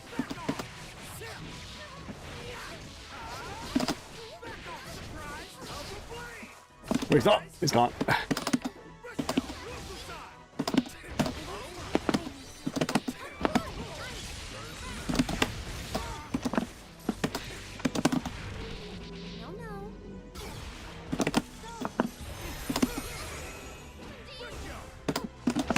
Okay.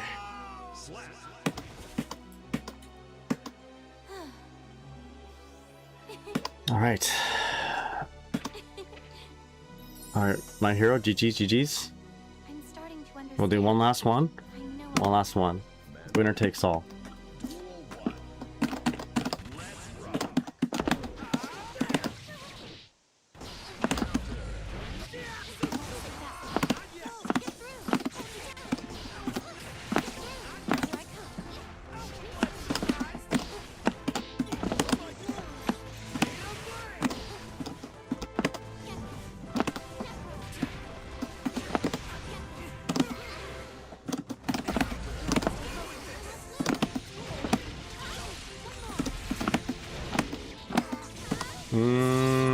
There's a better combo.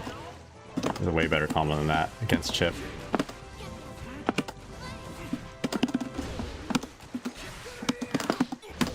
Okay.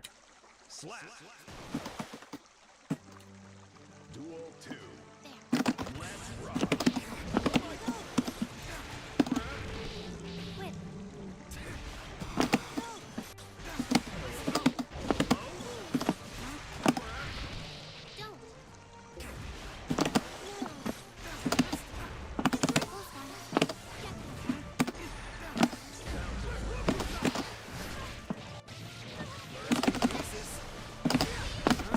Oh shit.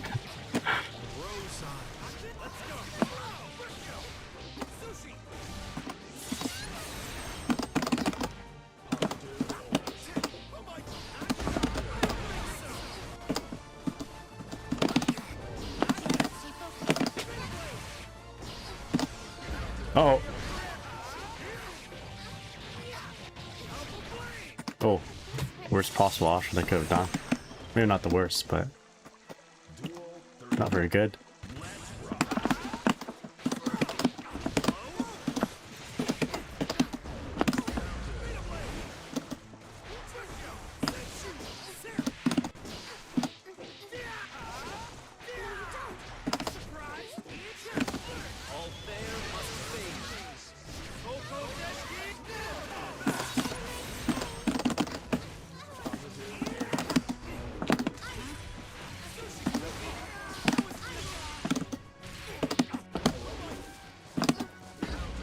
Oh no. I messed up my fish.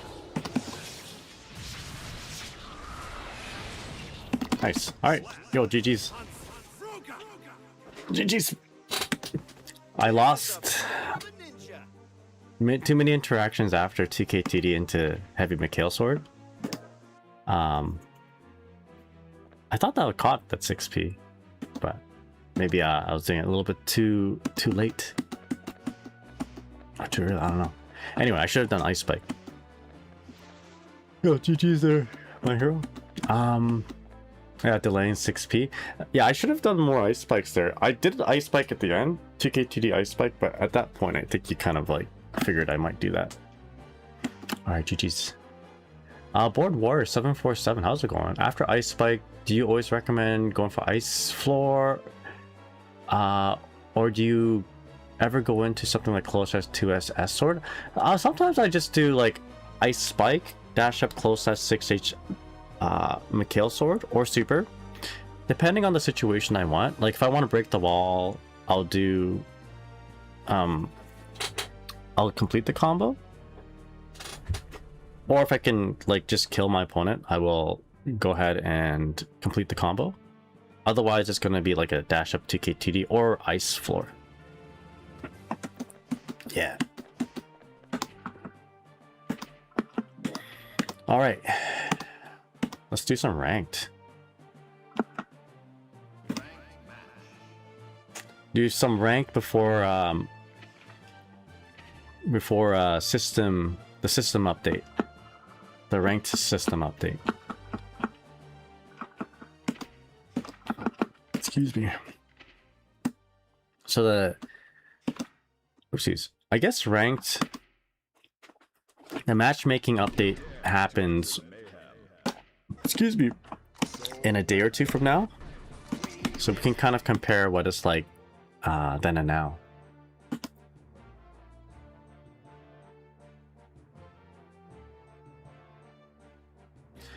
So Board Warrior says, I've been having issues using Ice Floor well. Every time I use it, my opponent hits me and it gets the ice knockdown. Yeah, it's something that you kind of have to, I don't know, yeah. Understanding how Dizzy works on Ice Field and understanding how your opponent's kind of gets stifled under Ice Field it is pretty important, and admittedly, I'm not very good at it. Like, I don't have a full understanding and full control over how I move in Ice Field, so I need to get better at that too. But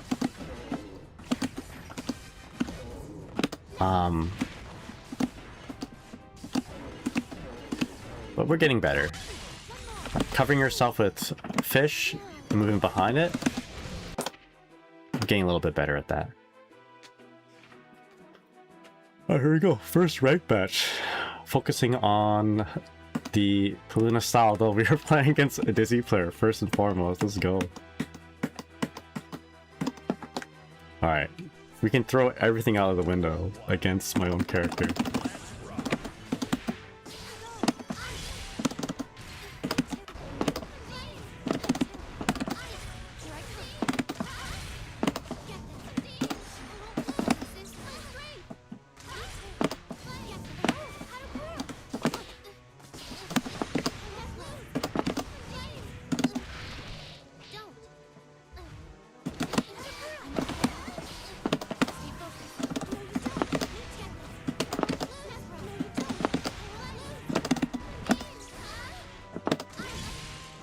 Okay.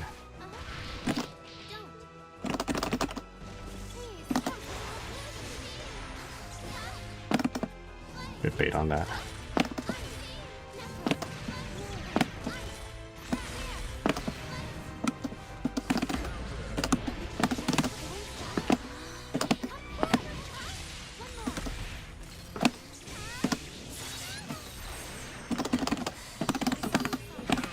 Okay, let's go.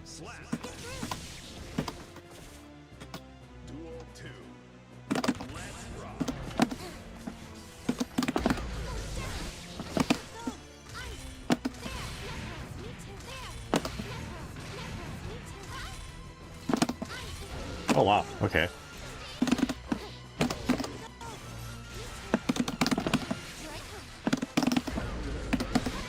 Better burst that.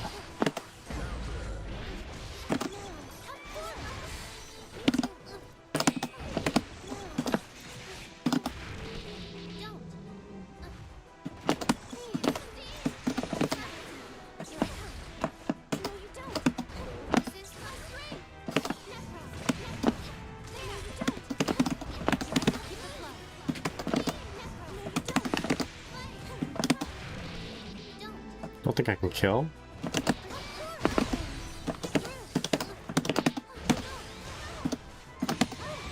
Okay, let's go.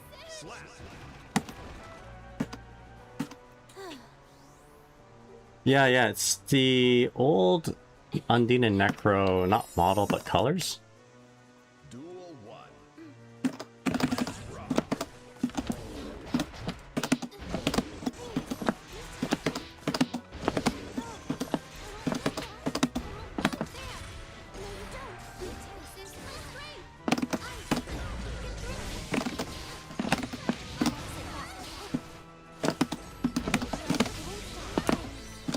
Good time to burst.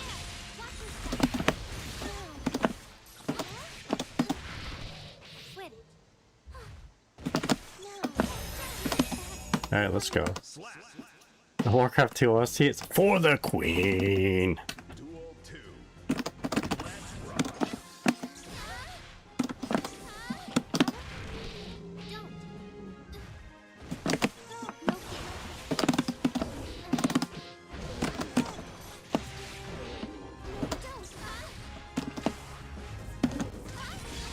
Shit.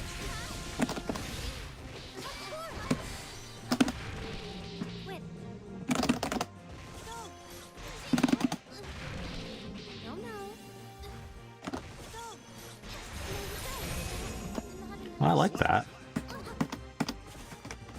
My burst is coming back.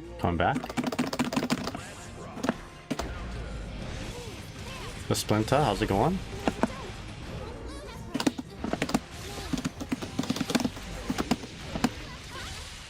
Hope you're well.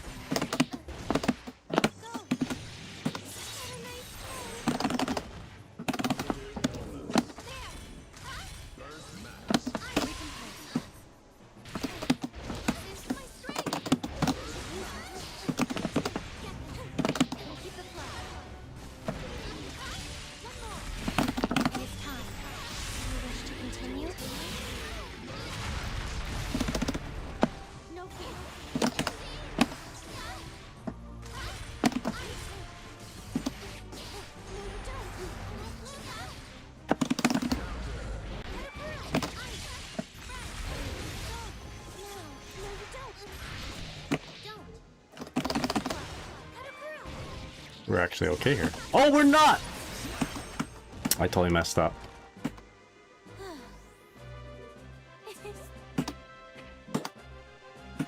Duel 1.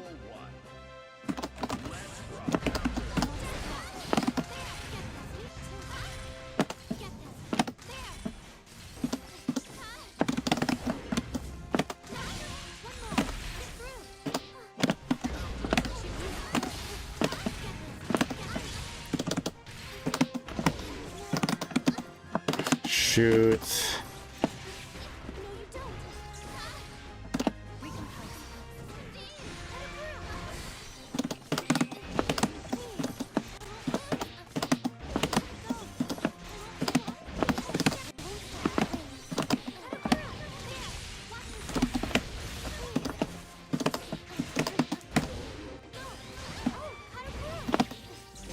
Okay, let's go. Duel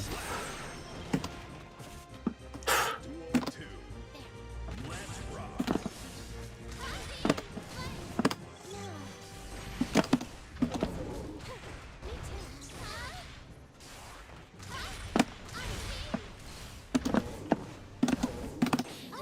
Uh-oh.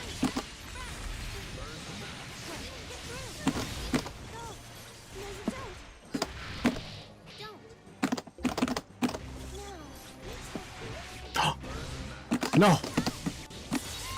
My tactics!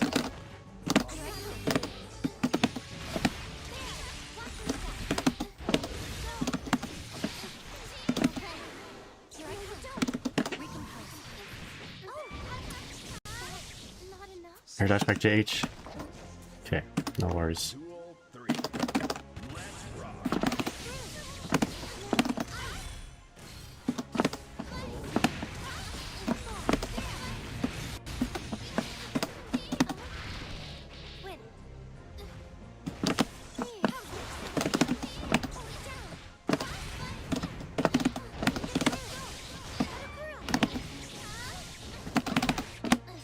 Alright, GG's. I had to defend my honor for the queen. Alright, GG's. Let's go. I shouldn't have lost the first game though. I think I let up a little too easy. You know, like sometimes when you're ahead, you're like, I can probably dial it back a little bit. Felt a little, maybe I felt a little bit of compassion towards my dizzy brethren.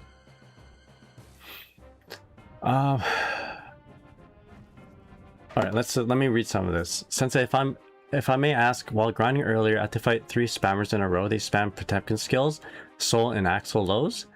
Axel lows as in his low, or Axel lows in the character? You know, like, because low is his last name. Done and done. Ron Dunn? Done is your last name, or done as you mean this conversation is over? Both. Anyway, sorry, that's a Parks and Recreation inside joke. Yeah, low or low? As a fellow silver player, yes, this spam's absolutely normal. Learning how to play around is how. Yeah, you just have to kind of learn a way around them. There's always counterplay to moves that can be spammed. So learning and kind of figuring that out is part of the experience, you know? For instance, if Potemkin keeps hammer falling you with the armor attack, the answer to it now is actually go low. So you can like sweep with a 2K or a 2D, for instance, to break it. And then once you do that, now you have to kind of interact with the other things. Part of the beauty of fighting game interactions, you know? So Mitsuyan says, I thought it was just me, but I'm learning to counter them. Yeah. If you're more specific, we can give you answers. Alright, here we go. What do you recommend against those pesky Disney players? That's a good question. Just understanding your own character helps, you know, like I got destroyed because I was in the air, so don't go in the air so much, you know. I guess out damage your opponent. Understanding what you like to do and kind of use that as counterplay. Like I saw the ice spike and my opponent was rolling in on me, so ice spike, ice field, and I was blocking, or I was getting hit, you know. I know like a lot of Dizzy players like to reset into a grab, so I was like mashing super during that moment, and it got my opponent, although I couldn't capitalize off it. What is a good anti-air approach with Dizzy? Fire's anti-air approach versus Dizzy? Being ready to 6P not once but twice, because she's got the air stall, right? This move here, and then a JK or something like that, or JH, I guess in this case now in 2.0, mixes a lot of people up. But if I'm getting away with that, that's actually a bad thing on my part. I'm taking advantage of some knowledge and experience, or matchup and experience. I mean, you kind of have to do that sometimes, but you can't rely on it. Milia. So far, the Peluna special has been doing very well for me, so let's keep doing it.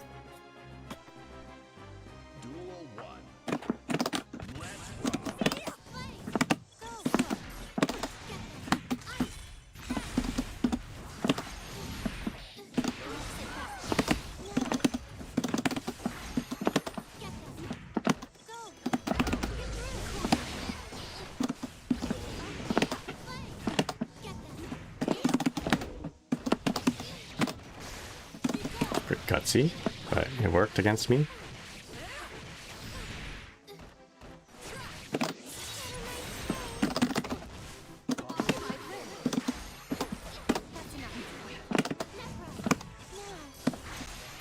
Oh my goodness.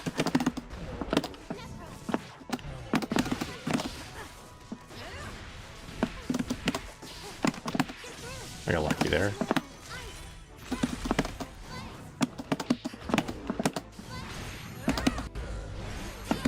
Why is that working? Okay. Why is she avoiding my fire spears in the air? How is that possible?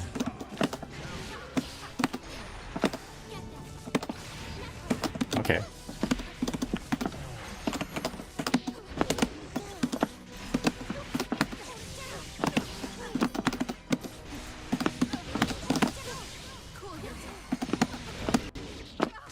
Oh shit.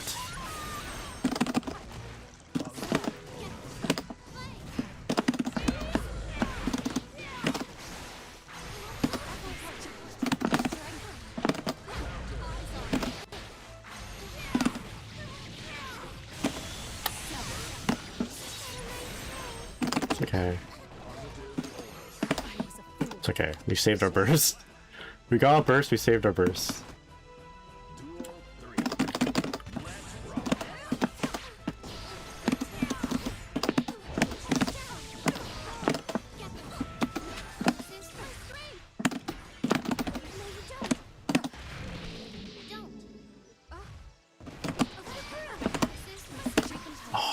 mean to do that.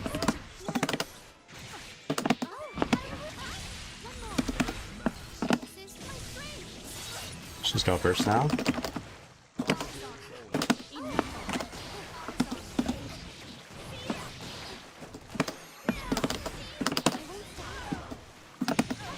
Okay, let's go.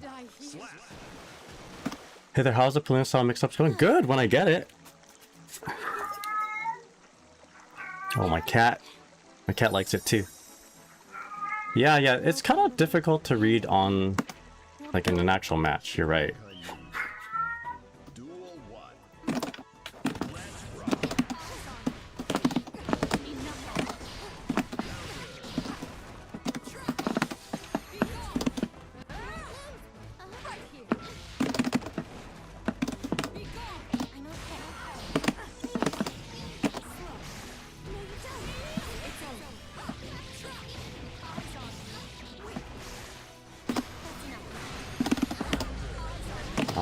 You know what? I was actually kind of okay there.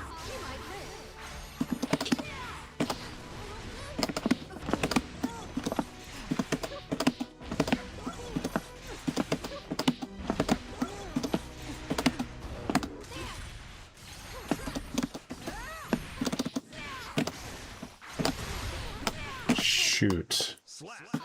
I doubled down on that. Okay, no worries.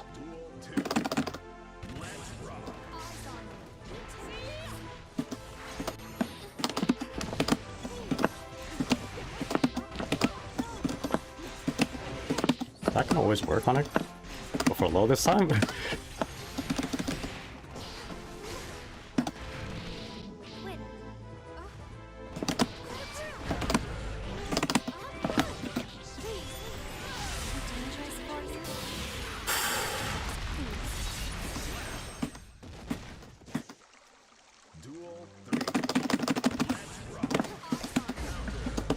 Better burst.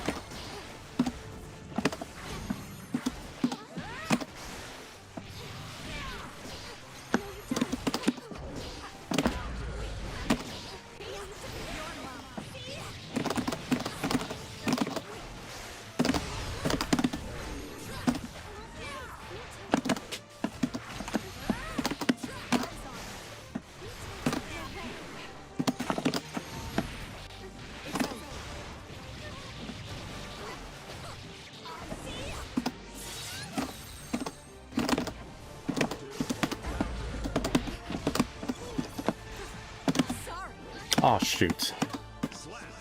Okay. Sweet dreams. This is doable.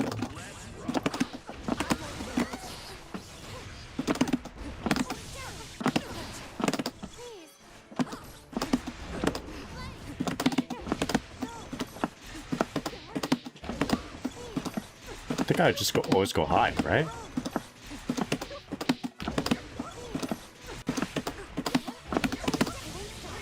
Yeah, okay. Every time I go for a low, even though it's a slow mix-up, seems to work.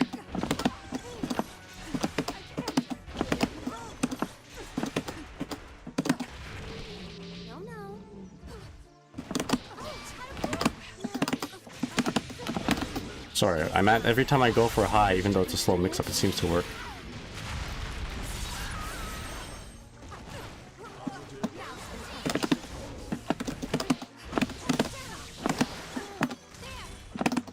Oh, okay.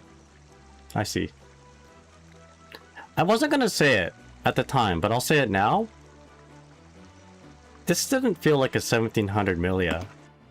I didn't want to say it out of respect for my opponent, but because they disconnected, I'll say it. I'm like, that's why I said, oh, this is doable. Yeah, it's all good. Yeah, caught in 4K. What was her name? We'll find out, and then we'll not lock in with them. Zoeon, how's it going? What's up? Hope you're doing well. I know. What was up with that? How's it going, man? What's up? Was that you? It better not be you. No way I joined on that. No. We're going to find out who that is. And then we're going to yeah, Vinci Femhound. So how do I block a player from playing?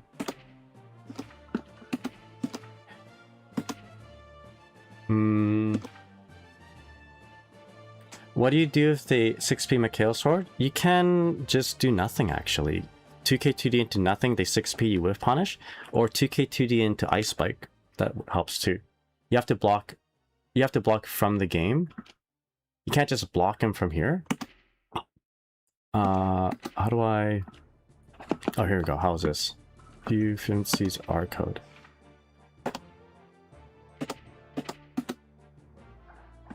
Sorry, my friend. Enter menu. Okay, so we got their R code right here, right? Then block. There we go, block. Sorry, my friend. There we go. But we have to encourage better play, or better how do you say? Better people. We have to encourage better behavior. There you go. Brosef, how's it going? What's up? And Zaywan, thanks for the follow once again. Yeah, I'm like, this doesn't feel like someone who should be getting hit by these overheads. The air dash back JK and all that. Yeah, understandable block. I don't like blocking people, by the way. It doesn't give me any pleasure to do that. But I don't want to lock in to, you know, I don't want to lock into the match again and have them kind of disconnect when I'm about to win. It's like I'm protecting my future self. Past self is protecting future self from future heartbreak. Nothing against a player at all. That's what you do. That's fine. But I'm just going to protect future Nagai. I'm wondering why you're blocking them. I'm confused. They disconnected as soon as I was about to win. So although points aren't everything, it's just like it makes the game a lot less fun if you disconnect Alta for whatever just before you lose. It's not really good behavior. And honestly, for me blocking them means I'm not going to play them in ranked. So I'm not going to add on to like their wins and not add on to the points if they play me again. It does everybody a favor. It does me a favor in the future. It does people who are also competing for points a favor because if this player beats me, then I'm donating points. I'm doing the player a favor because we shouldn't encourage that behavior. It's like it's not. Yeah, like maybe by blocking that person and everyone else blocking them, they're not going to find any matches. They're going to think about and reflect upon why that is, and they'll be like, okay, maybe I shouldn't block everybody, or I shouldn't disconnect on everybody. Yeah. Yeah, and I lost the game before. Yeah. Shit. Don't remind me. Yeah. Alright, Board War, how's it going? Or, how's it going? Hope you have a good day. Thanks for saying that.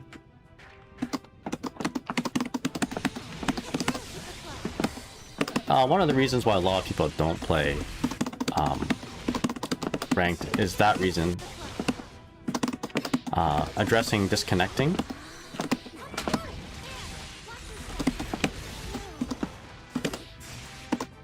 Yo, Jump Force on Street Fighter 6. How's it going? Jump Force, you mean like Goku and stuff? Let's go. Yeah, I write my notes up there and all that, and I have my follows over here and my games over here. I have like this digital green screen, so every once in a while you see my background, and you can see like gold ship behind me. I have a gold ship cut up. I got it from my Christmas present. My wife got it for me. Every once in a while, I'll like walk into this room and I'm like, whoa, who's that? And it's Gold Ship. Like, I'm not even joking. I'm not even like stoned or anything. I'm like completely awake, fully functional. And then I see in the corner of my eye Gold Ship. I'm like, oh, whoa. Whoa there. I'm wondering what to do after Kara Fire Sphere. Well, you're +5. You can do a lot of different things. Depends if you hit it or not. So, if they block it, you can kind of loop it, but you have to get a little greedy, maybe move in a little bit before doing it again. You can assess the situation. If they're FDing, then they're trying to push you back, so you can't do it more. But they're being a little bit more defensive. They're using resources as well. Yeah. A lot of different things that you can do. On hit, I'll show you what you can do. On hit, you can actually cancel it into a full combo. You can. Hold on. Do I play Uma Musume? Well, I mean, I still do. I got a new phone.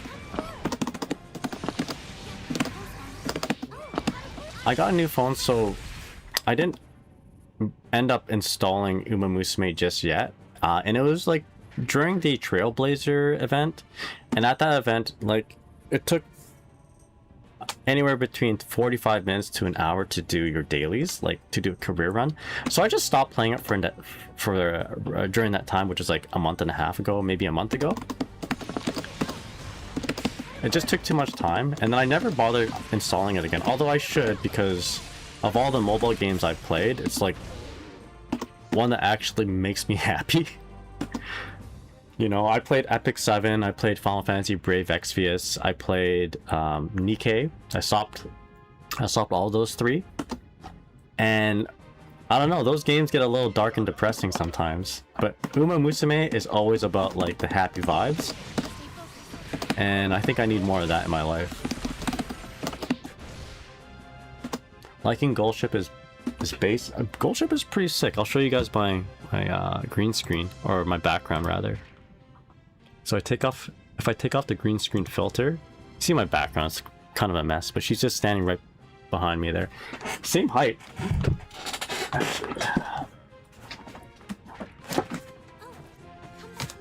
So actually 5'7". There you go.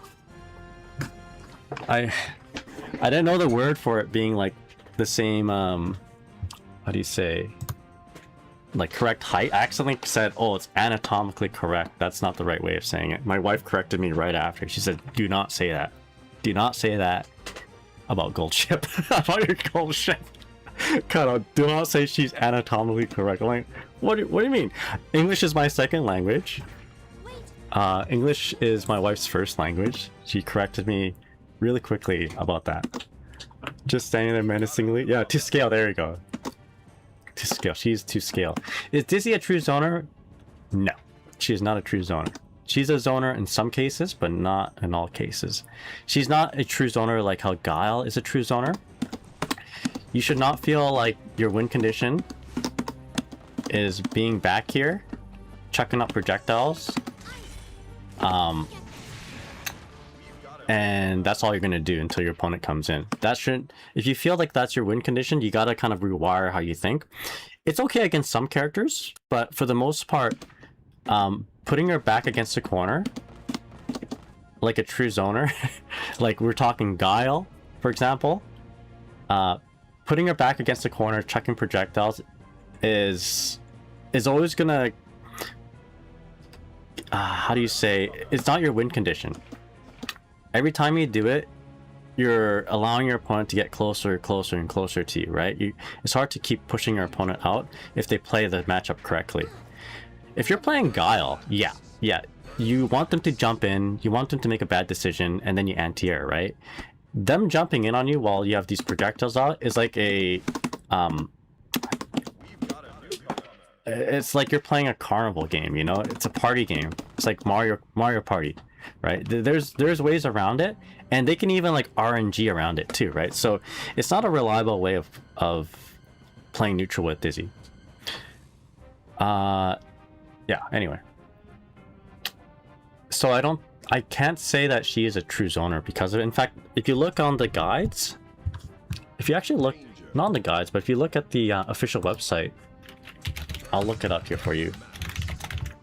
Like, even Arc System Works says, like, they don't even know if she's a zoner or not, right? I'll show you real quick here. Like, here's a website. You go to character select, or you look the character menu, and you look at these, you know, little classifications they have for the character. Soul's balance, May's power, Axel's zoning. Axel's probably the closest for zoner, other than like Happy Chaos. And then you scroll all the way down. Oh, look at that. Testament's a zoner. Scroll down. Where's Dizzy? Johnny is a zoner. Question mark. Okay. Surely if Johnny is a zoner, Dizzy's gotta be a zoner. No, Dizzy's unique. She's sometimes a zoner. Right. We're not locking into this, by the way, because it's Wi-Fi. Yeah, anyway. So, no. Good question, but in my opinion, she's not a zoner. And the opinion of Arx's website also thinks she's not a zoner. Goldship aura farming in your room. I was saying aura foaming. Yeah, she's standing there menacingly. How's rank going? Rank's going pretty good. Not too bad so far. We've won both of our games, although my last opponent did DC on me while I was about to win. Servers have been terrible for me. Hopefully in a couple days they'll be fixed. East Coast Tone says, I learned about Goldship from Granblue Rising. Her avatar says some hilarious things. I kind of want to go back to Granblue versus Rising, because there's that Goldship avatar. Not gonna lie. She's top 3 Uma Musume character. I wouldn't say she's my favorite, but she's up there. Alright, here we go. Giovanna. This is a big point spread. Okay, so things we need to do is make sure we shut down Spiral Arrow with Ice Spike, but we don't want to reveal that card too soon. If we do, then that's one of our trump cards gone. So first thing I want to do is I'm going to dash up forward and block. Yeah, Geo's like to walk back around start, but now she knows. Let's try to bail out that burst. I'm going to dash up Cage Fish, jump up. Burst might be coming. Okay, nice read. Alright, there goes my...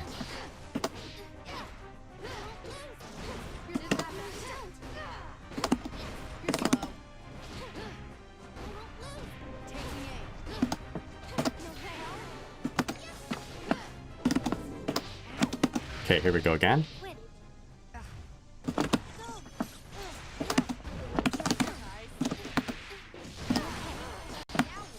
Okay, I think it's okay to do...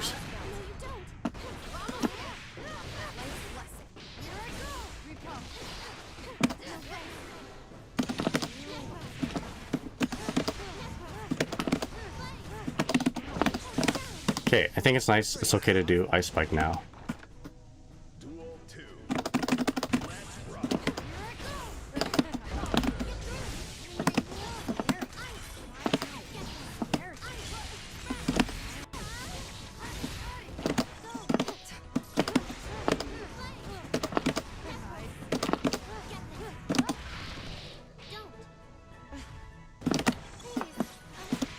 Nice air throw.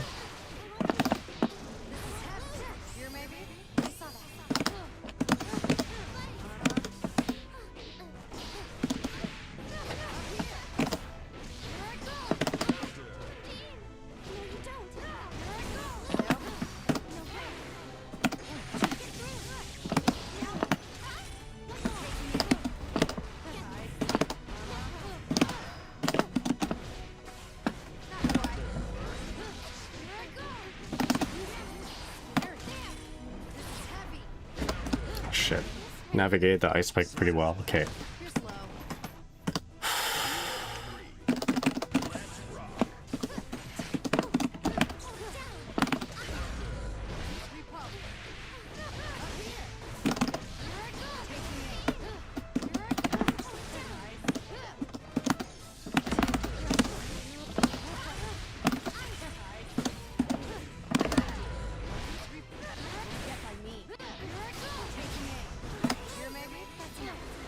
Nice block.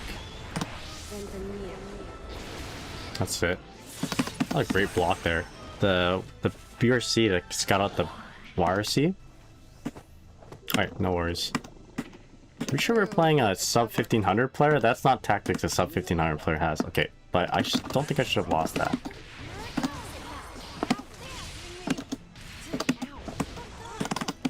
Okay, here we go.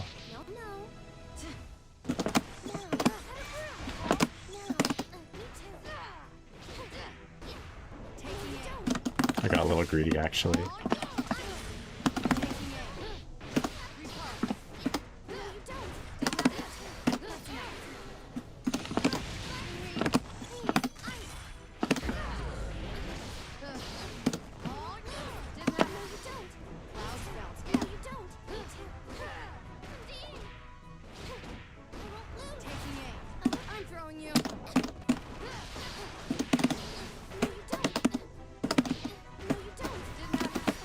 Okay. Not on sub 1500 anymore, that's true. You're right.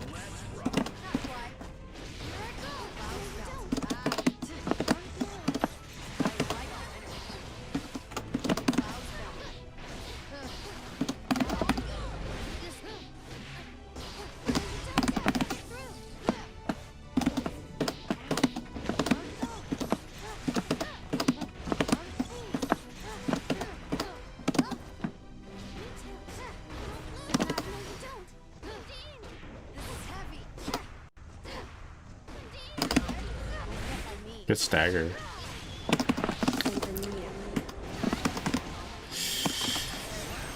Alright, no worries.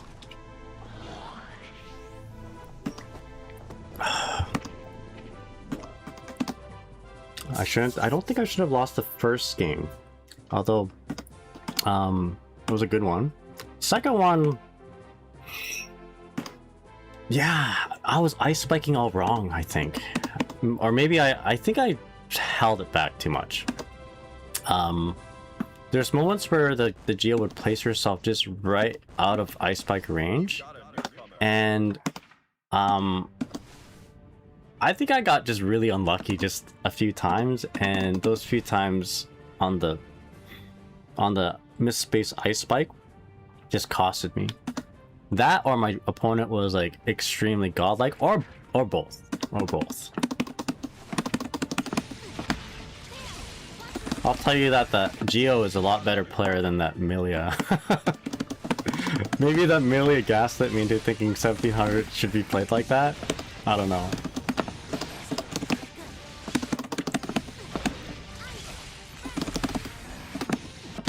Yeah. What's my favorite fighting game of all time? Guilty Gear Plus R. Oh, actually, you know what? Let's change the music. This is a little too Warcraft heavy, so let's put it on StarCraft Terran music. Wait a moment.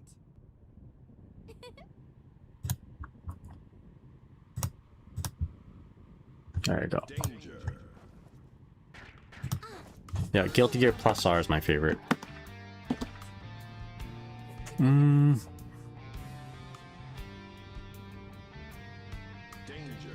In-game says, I wish Ice Floor let you pick them up if Slayer gets pop bunglers. We should get Ice Loops. That would be pretty strong, I think.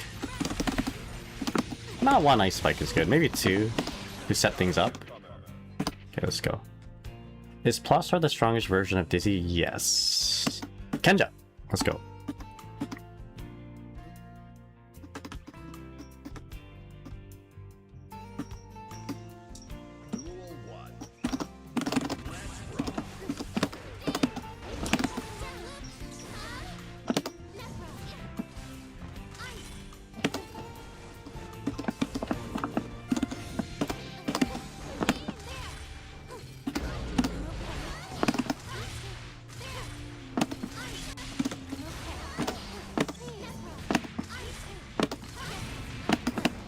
Lucky there.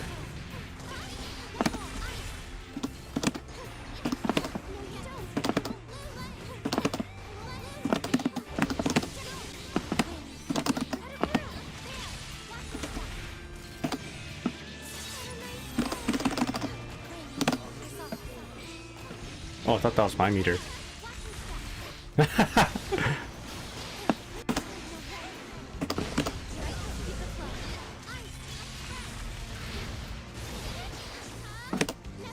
Oh, that's heartbreaking.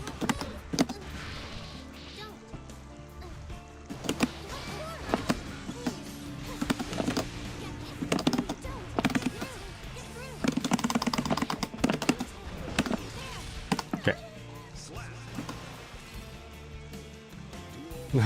It's a freeze battle.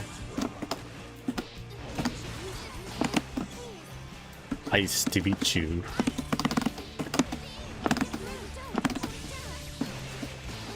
Oh,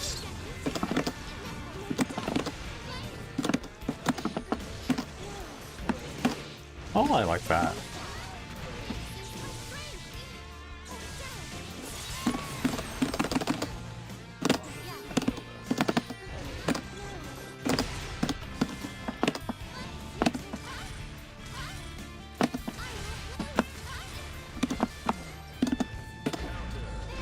Good 6p.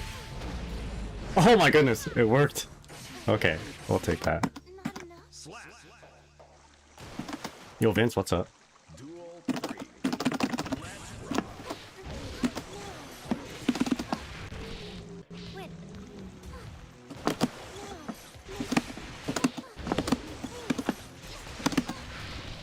No, no. No, no. Keep it close. Come forward. Okay.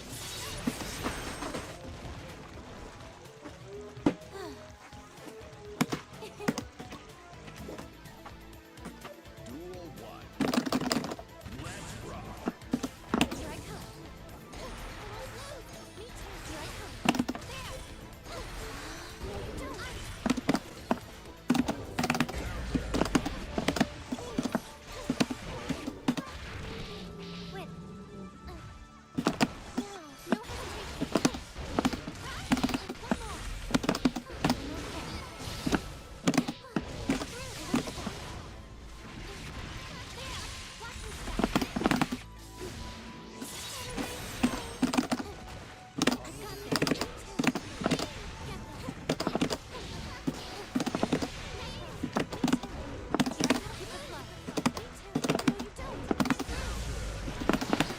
Shit. No, no. Yo, Vivi, what's up? How's it going? Duel 2. Playing a lot of Dizzy's actually today.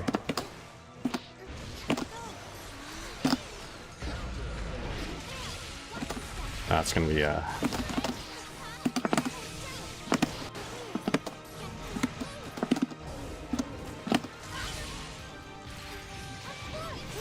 nice super. How you doing, Vivi?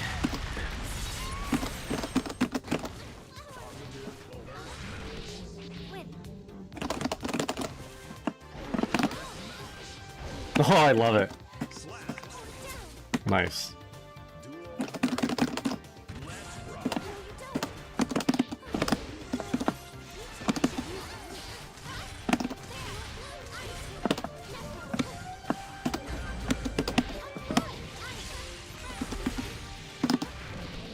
No, no.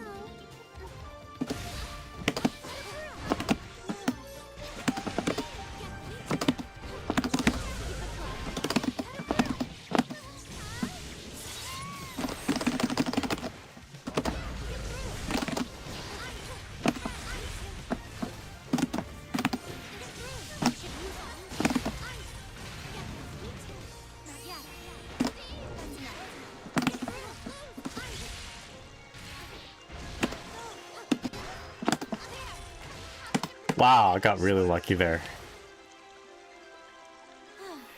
Woo! Yeah, Brood War music, 10 out of 10. StarCraft 2 Terran music, 10 out of 10. I used to play exclusively StarCraft music when I play Unica because she looks like a hero from StarCraft. Yeah. I figured that was a JD. Would have avoided as well. Yeah, Vivi, they were doing the 5D stuff. The Violet Special. How's it going there, Vivi? Hope you're well. Welcome to the stream. Yeah, it happened twice. I like the attempt to do it. GG's Kenja.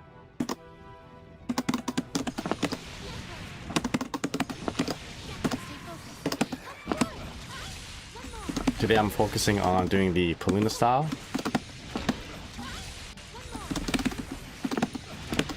Jana says Unica would 100% hang out with Raynar. This is Jimmy. Right on. All right. This is Jimmy.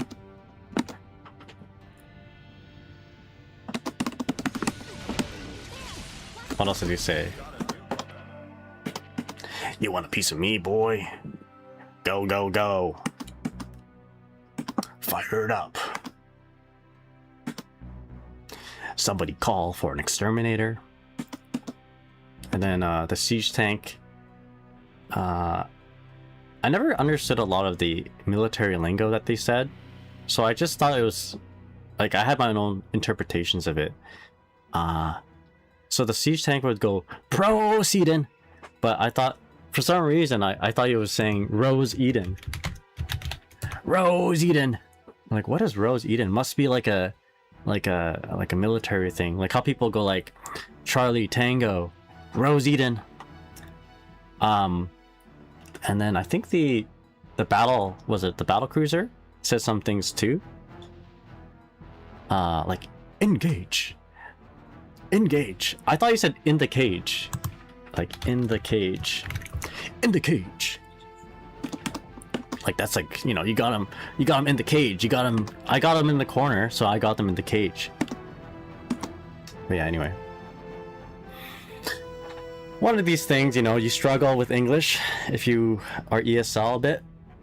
English is technically my second language. The spoken language at my parents' home was Vietnamese, so like sometimes growing up learning English in Canada or interacting with people in Canada with English communication, it was a little bit difficult. In the cage. I keep waking up too late to catch more of your stream. I stream too early, I think. If I could, I would stream around like 10 to 3 p.m. 10 a.m. to 3 p.m. But I work at 11:30, so I gotta make sure I wrap it up before like 10:30 or around 11. For media, what do you use? I usually use 6H and 5H. Like from Okizeme? It depends.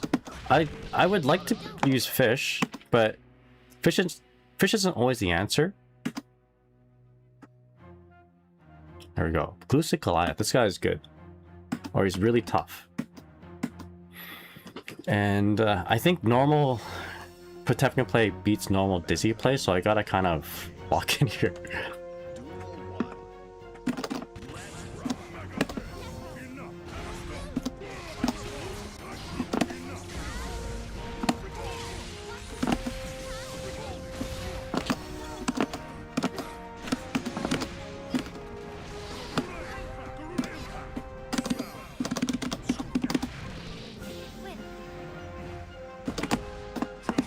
I messed up. You can't do that against Pop.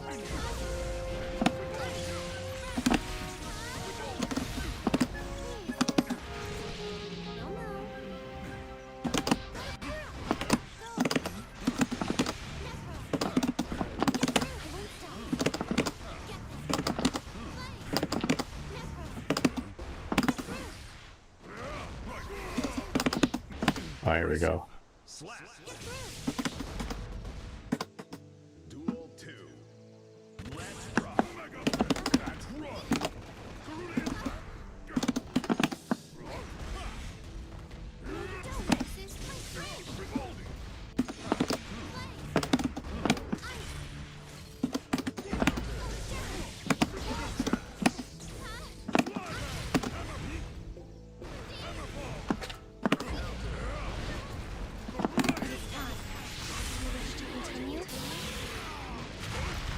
We gotta go in.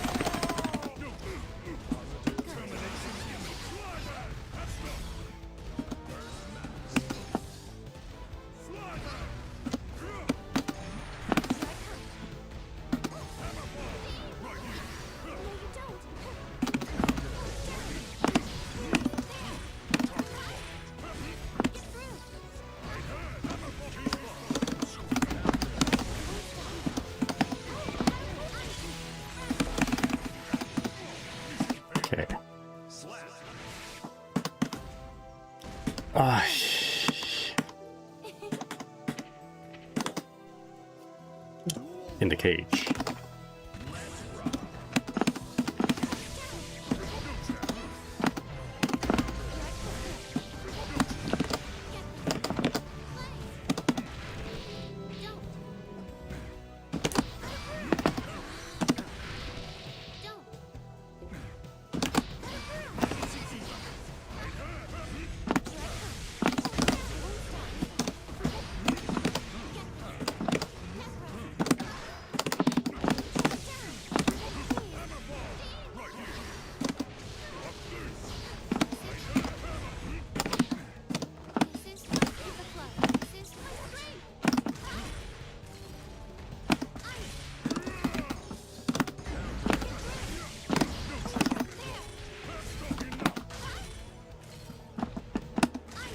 Okay.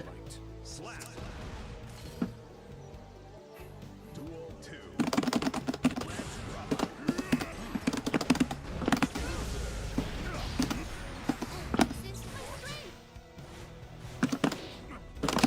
Shit. That was pivotal.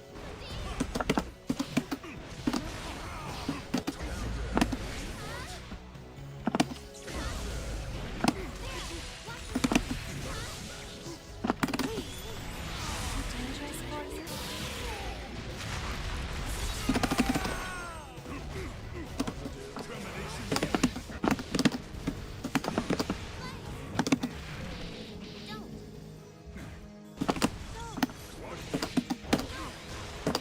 All right, let's go. Ah. After grab is 2k6h best? No, it's not. It's not. It depends on the situation. Thanks to you two. Now I just keep walking.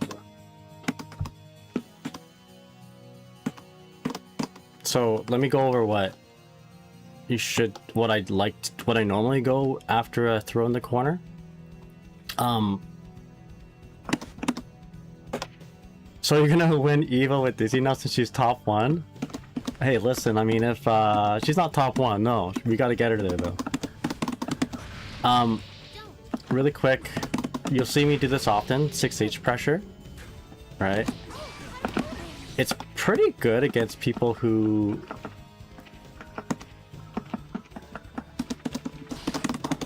like it just jacks up the risk gauge a little bit, and it gives you a nice guard crush situation.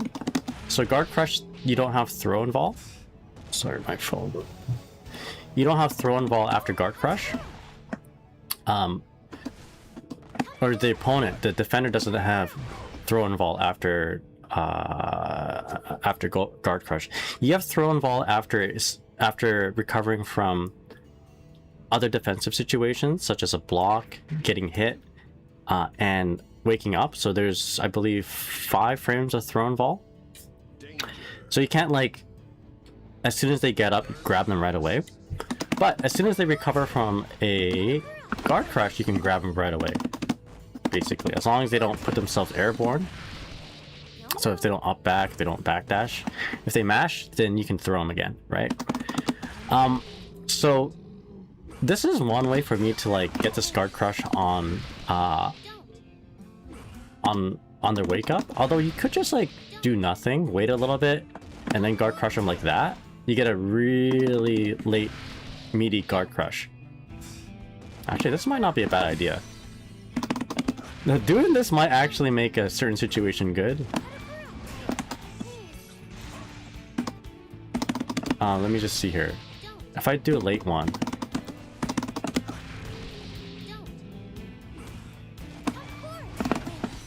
No, you're still -9, or you're still +9. Anyway, you can do that, but for me to consistently get it, I just 2k them and then I hit them like that. The problem with it is that, like, you only get a strike throw from Wings of Light, or you get this very cute situation where you put a K-fish behind them. You're -1 and it'll like strike shortly after. So the point of doing this is to kind of like catch them mashing against you. Although there are answers to it too. They can do like 2p, 6p, right? but you have answers against that. So it's kind of like, I'm going to do something sort of passive. Stay on the offense, but do something to kind of check out what your opponent is doing, right? And then you'll punish them if they do something dumb. So that's the point of doing the 6H. Although one thing that helps set up are grabs, basically. That's what it really just sets you up for. Other things that you can do after grab, you see Peluna do this a lot. Dash up KH fish and then 2K 6H, for example. So it's really good on hit. It's also really good on block. For example, Tap Toy Ba. On block. Okay, now you have that same situation in the corner. +9 and you have Wings of Light on. You can strike throw.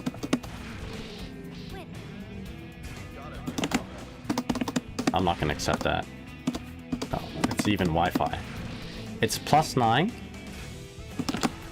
And you can do these shenanigans tier 2, right? The passive offense.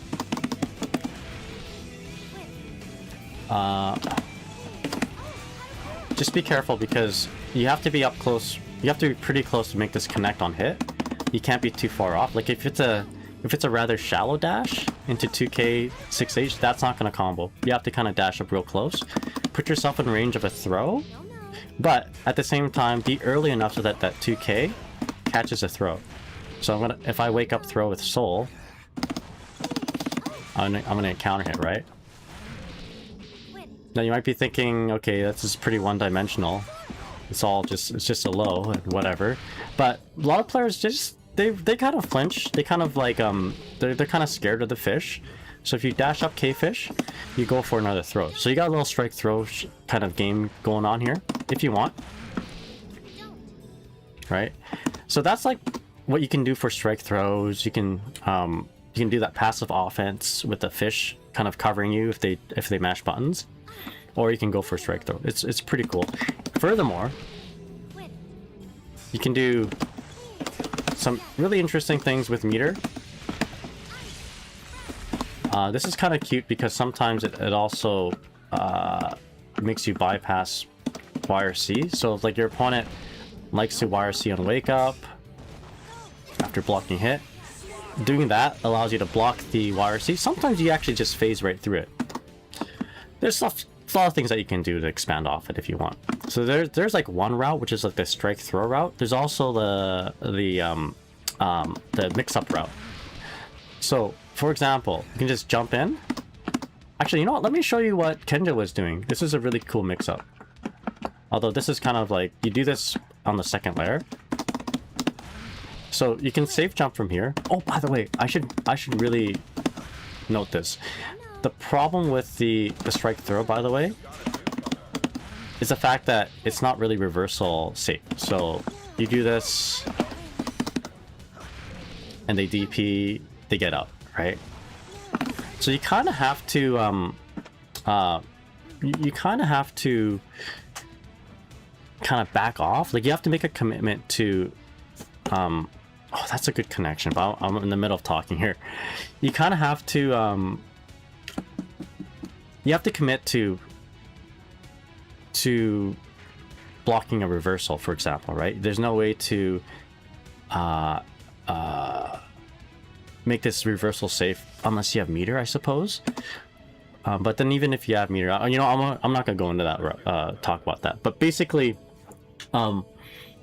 yeah. So this is vulnerable to reversals. Now, one way to not be vulnerable from reversals is if you do a safe jump. You can do that here too. So 5p frame kill, jump forward, JH or JK. Right now you can do a safe jump. Safe jumps are pretty boring for a lot of people. So here's a little bit of spice. You can do a fuzzy overhead off this safe jump if you like. So 5p here, JH, and JK. Double jump JK, it canceled it. So if they block the first one high, they block low, expecting you to do a you know, land and do a crouching 2K. They get blown up by that. So there's that. There's also the air dash back stuff. So from a corner throw, you can air dash back JH,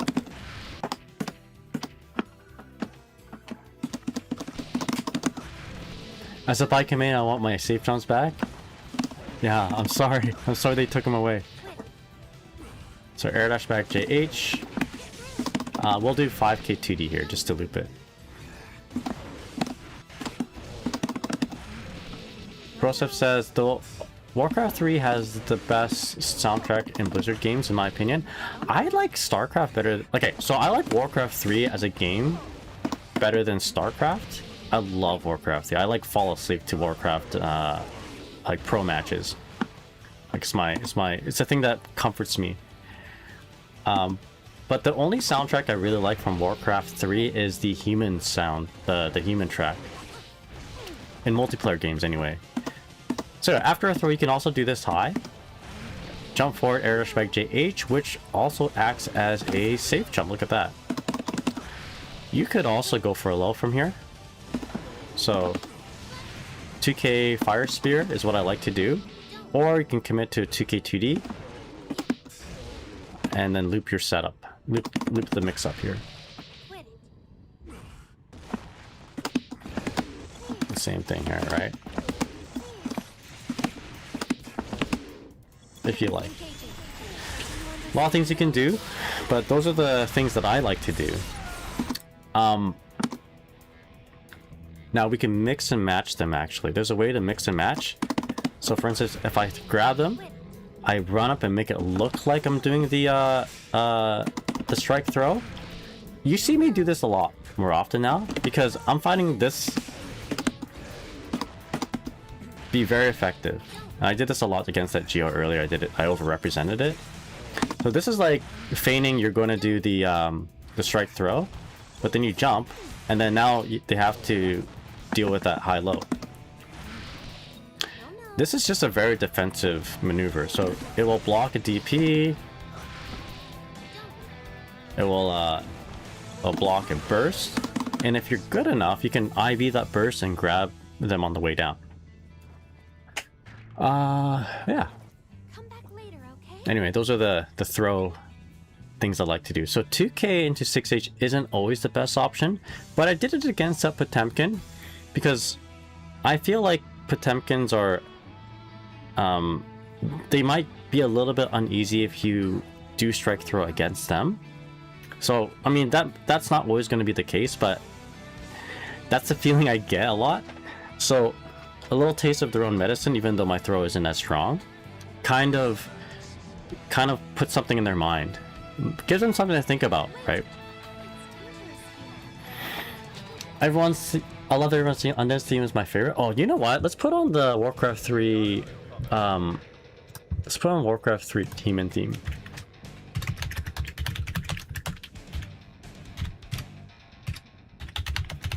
Although I think appropriately. Wait a moment.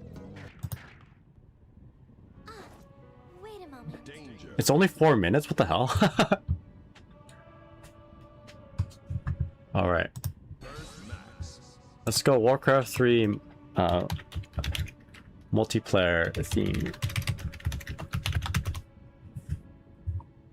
We've got a new puppy. Erases? Oh sure, okay. Wait. It's dangerous here. Oh, that's a funny song. This is I don't know if I'm allowed to play this. Warcraft 3, let's go, yeah, hold on. There's gotta be a human playlist. Storm, earth, and fire, heed my call. This is a fun song.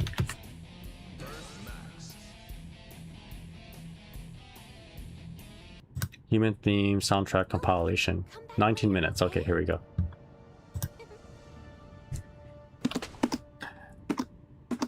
Alright. Did they fix Warcraft 3 Remake yet? You can make it... Apparently the remake, you can set it to like classic graphics, which is what the pro players do. I think both of their multiplayers are good. Warcraft 3 Remake is fine now. You should still play like with classic graphics in my opinion. That's what I hear, yeah.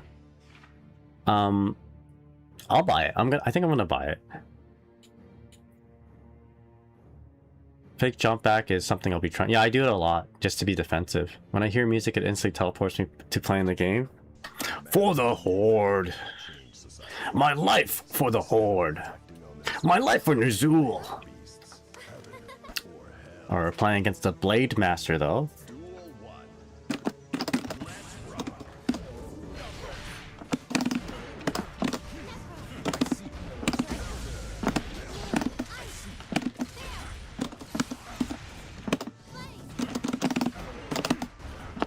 Keep it close. No, no. No.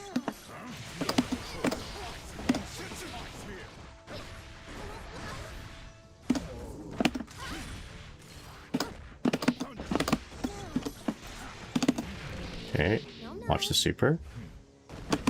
Do it again.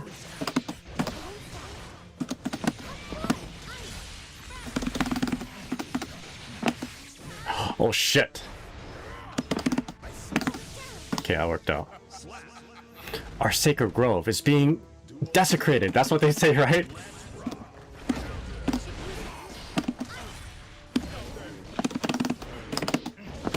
Our sacred grove is being desecrated. I love that line.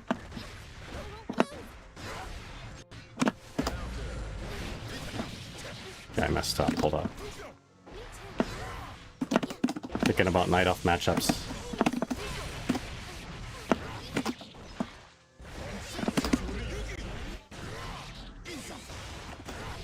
Okay, we're dead here. Or not, okay. This, my objective now is to get him to burst. No, no. Please, this way. Close side, okay. I should be able to block that actually. Duel 3. No,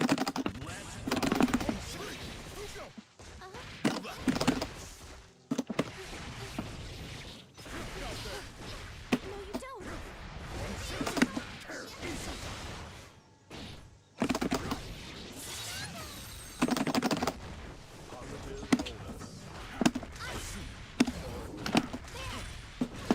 Okay.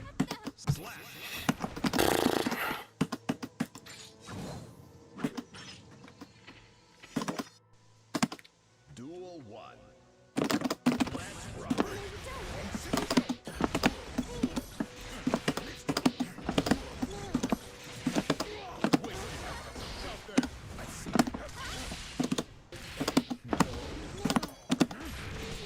Quit.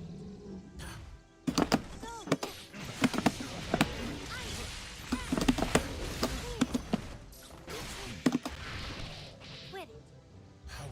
I was too close to do the true Peluna style, but went for it. Duel 2.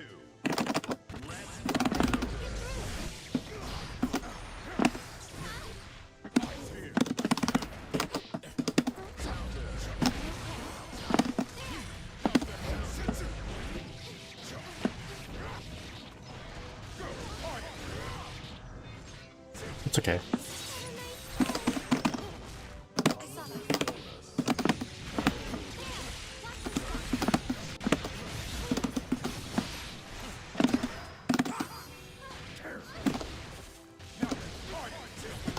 Not enough. Slap. Duel 3. Let's rock.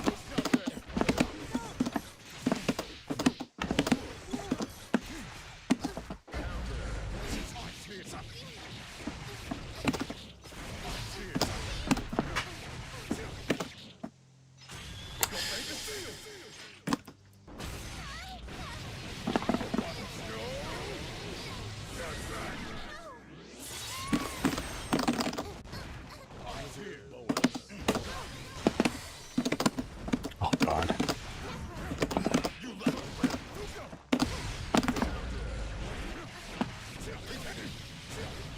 Ah, no. Oh. Shit.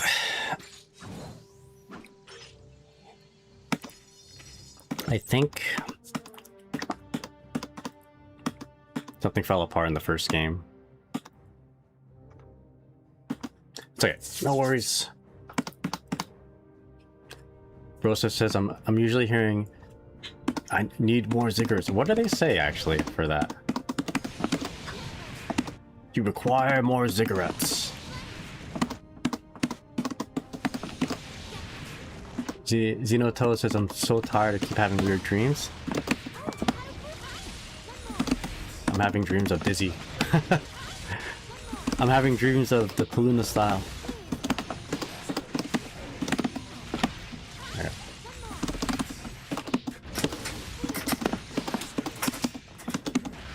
Alright, here we go. Summon more ziggurats. That's what they say.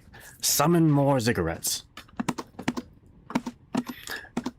And then, the ancient evil survives. That's the Lich. I don't play any race other than Orc though. Orc's my main. I just know the lines. I could do that. No, what does the peon say? I can do that. I can do that. Work.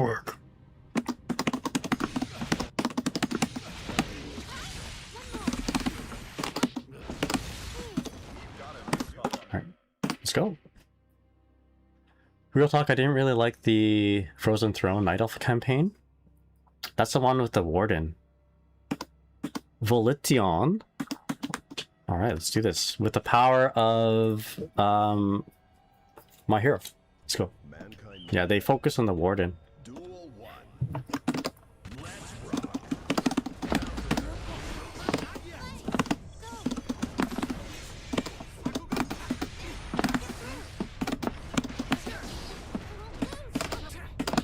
I'd burst that.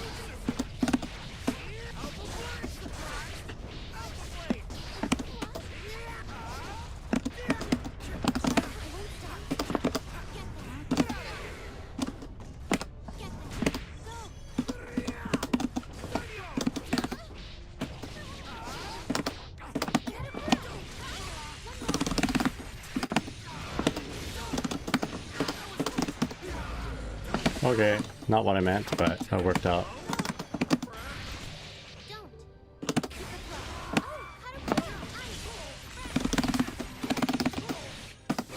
Alright. That loser, what's up?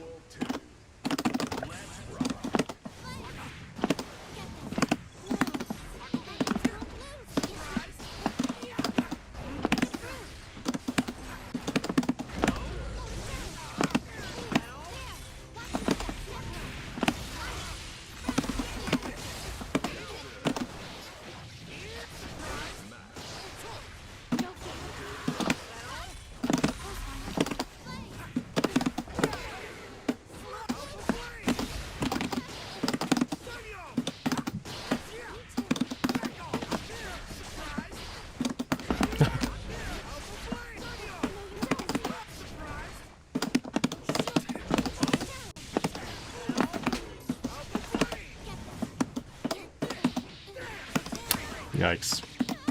Slap. Duel 3. Let's rock.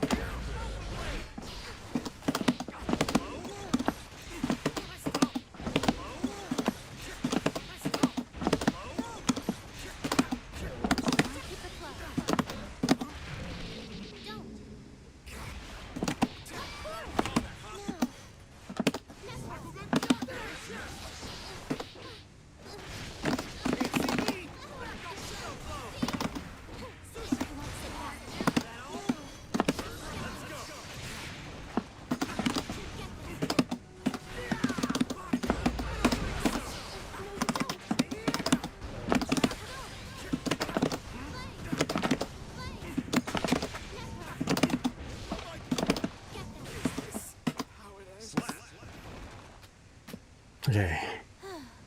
The loser, what's up? How's it going? First, I want to say GG's for the game we played 4 days ago on rank, but also fighting you sucked in a good way. Okay, I'll take that. Alright, my opponent did not want a rematch. Alright, well GG's there, that loser. I don't know if I remember that. It's been a while. I think maybe we'll end off on that one. Okay, one and done. I do have to go to work in about an hour. Blue Juju. Quick, someone clipped that out of context. What did I say? What did I say? Did I say a bad word? Oh, that loser. I hate that loser. EXX. EXE. I said his name wrong, so it doesn't count. They are a fool and smell like rotten socks. All right, clip that. Nah, I'm sure you smell just fine, and you're not a bad guy. You're a good person.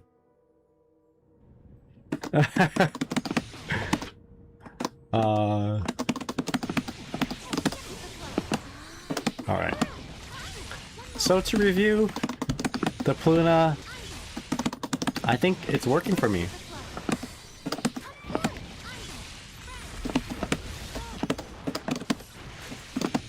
And then we could even do a JH there too. Oh, that almost killed. Did that work? I'm gonna off back here. I don't think I got her. No.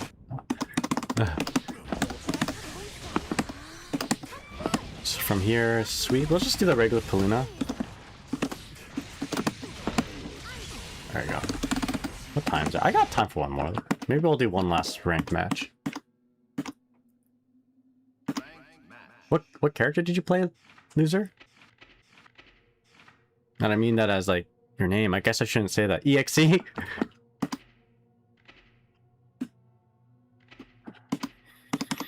Leo. Oh, yeah. That's tough.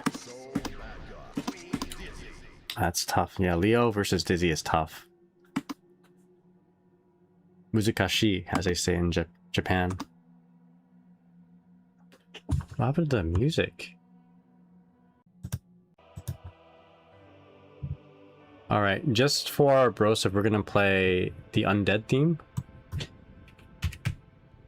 Oh, come back later, okay? We've got a newcomer.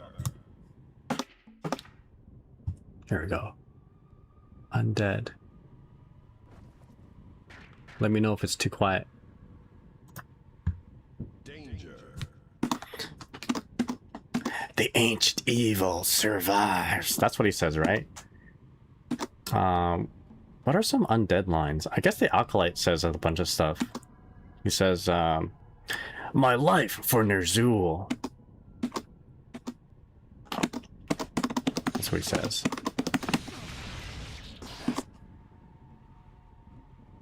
But don't think bribing with undead music is going to save you from the clips. Oh no, my plan! Alright, I'm going to switch it over to Orc Warcraft 2 music.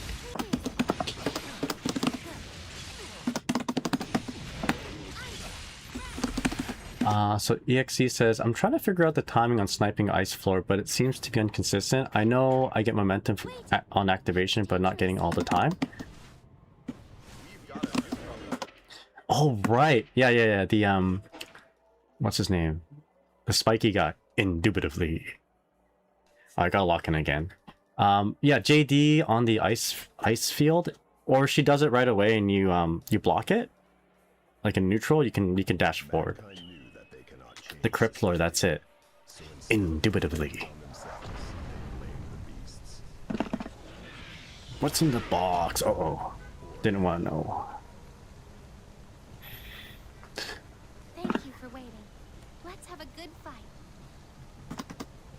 Duel 1. Let's rock.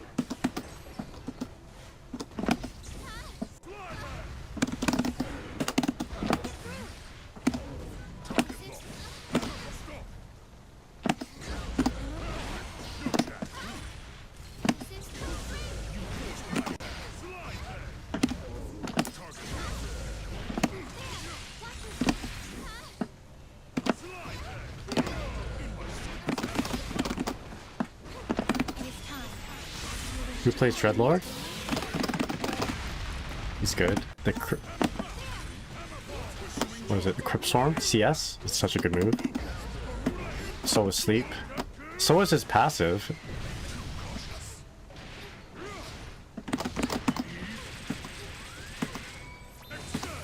And his ult. He's a good hero. It's just, I guess he doesn't really play good alone.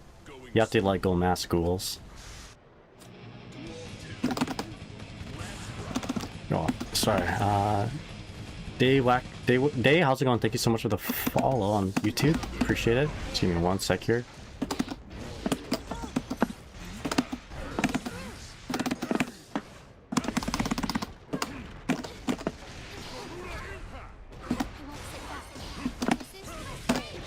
Oh boy.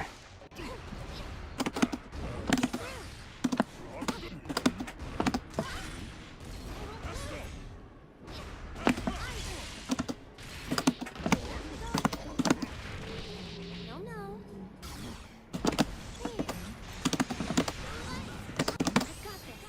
got this.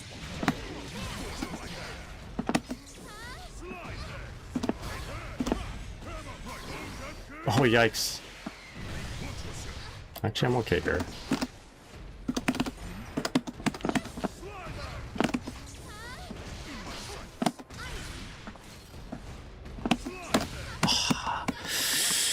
Lasted damage from slide head. Understood. Mankind. Duel 1. Let's rock.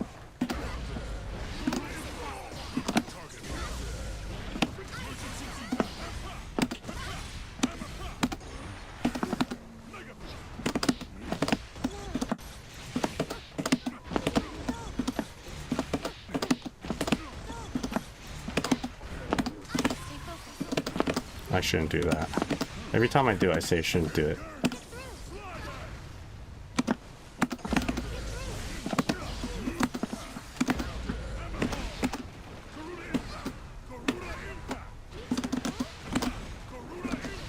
It's okay.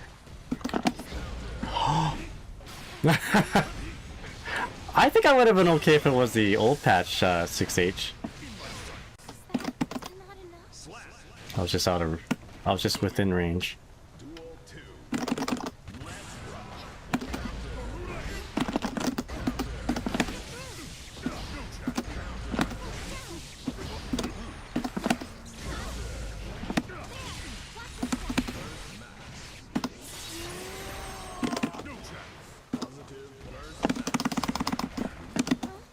Oh no. Engaging.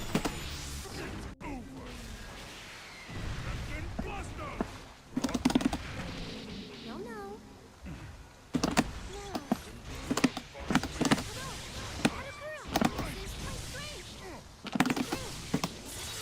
Oh, just a pixel away.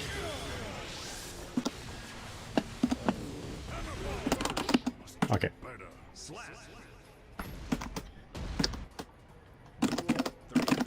Do something risky.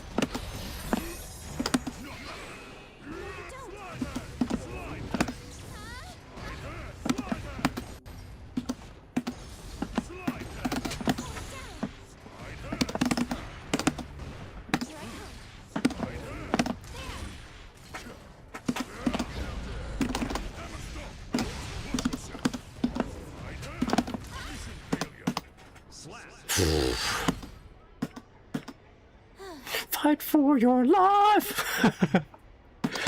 Oh. Fight for your life! That's what I meant to see. That's the tone I wanted, but I couldn't quite get it.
Oh boy. Okay, that works. That works. Woo! It's been pretty quiet. The Warcraft music is playing, but I think the undead theme, like whatever I'm playing right now, is just really quiet. Let's turn it up a bit. It's like ambience. It's like Protoss music. I don't know if it was playing in the background. I could barely hear it, but maybe you guys could hear it. No, it's like nothing. Anyway. Woo! GG's. That poor pod. No. That poor Dizzy. That Dizzy had many heart attacks. Alright. Okay, we need some Warcraft 2 arc theme. I don't know why this is so quiet there, Brosev.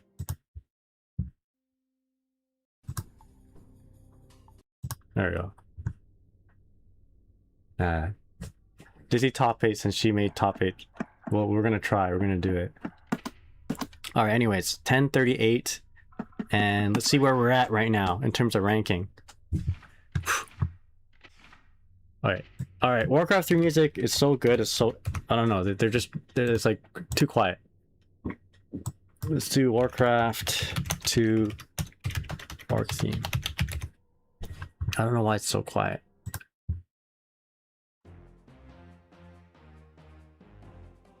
There we go. Bump, bump, bump, bump, bump, bump, bump. There we go. Oh, you know what we should do?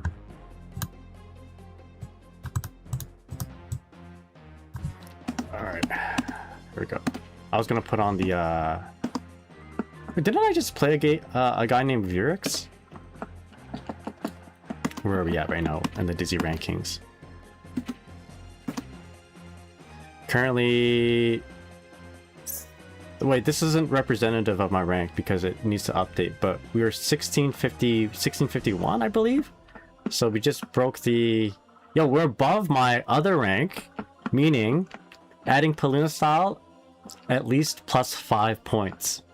Alright, we'll keep doing it. But every time I went for it, it like worked, so we'll keep going for it. Can you use Puddle Farm? Yeah, we'll use Puddle Farm. Let's do that.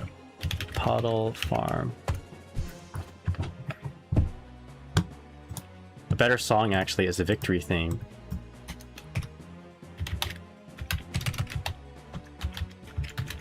There we go. This would be more appropriate. No, that's not the victory theme, that's the defeat. No. We need something more triumphant. There we go. There we go. Now I'm feeling like victorious. Okay, where's our ranking? This is the old ranking. What the? Well, I gotta loop the victory theme. There we go. Alright, so there's where I was. And 1651 is about right here. Number 42nd, 43rd, Dizzy. We gotta keep working hard. Let's see. Actually, what are my points actually? 1651? Guess you don't like Undead, that's right. Undead. That matchup has been tough. Oh, 1658! Damn! 1658. Right up here. Yo, top 40 Dizzies in the world. Let's go. We'll take it. And like, I was receptive to a lot of different matches, and I even got win quitted, so I could have been even higher. Not win quit, some DC'd on me. Oh, this is the orc theme. Alright, let's put on let's end the stream with a little bit of undead theme then.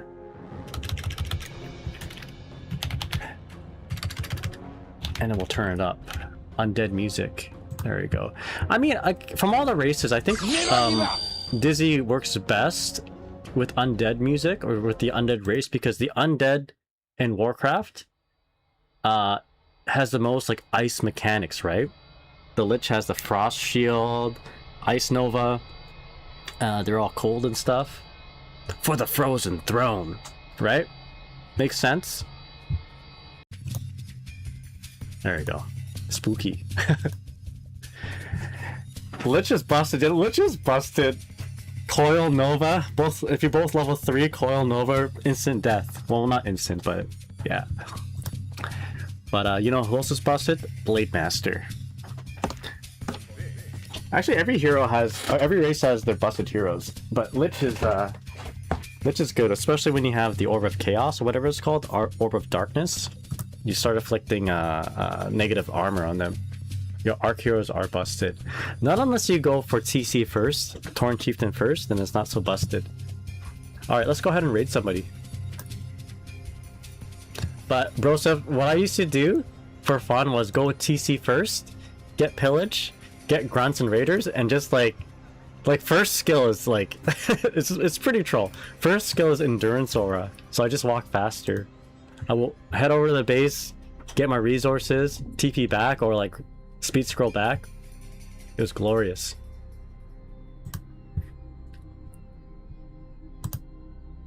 Yeah, I heard TC first is viable these days. No way! That's fun. I love TC first. Alright, one of these days we'll have a Warcraft stream. That'd be a lot of fun. Alright, so we're gonna go ahead and raid Genmu. Alright, with the spooky music. And Finna... yo, stream site? Let's go. The pillage was fun, that's right. I'm gonna go, yeah, I gotta take a shower, get ready for work. But yeah, I had a lot of fun. We'll play again tomorrow, hopefully, and if not, then it's gonna be the next day. But yeah, with that said, thank you guys for watching. Where am I looking at? Thank you guys for watching, and I'll see you all next time. Bye bye. Thank you for, of course, yeah, if you guys have any other questions, that sort of thing, if you want to hang out still and pick my brain, there's a Discord and whatever, you just ask me. Anyway, with that said, I gotta go, and you all have a good day. Take care, everyone. All right, see ya.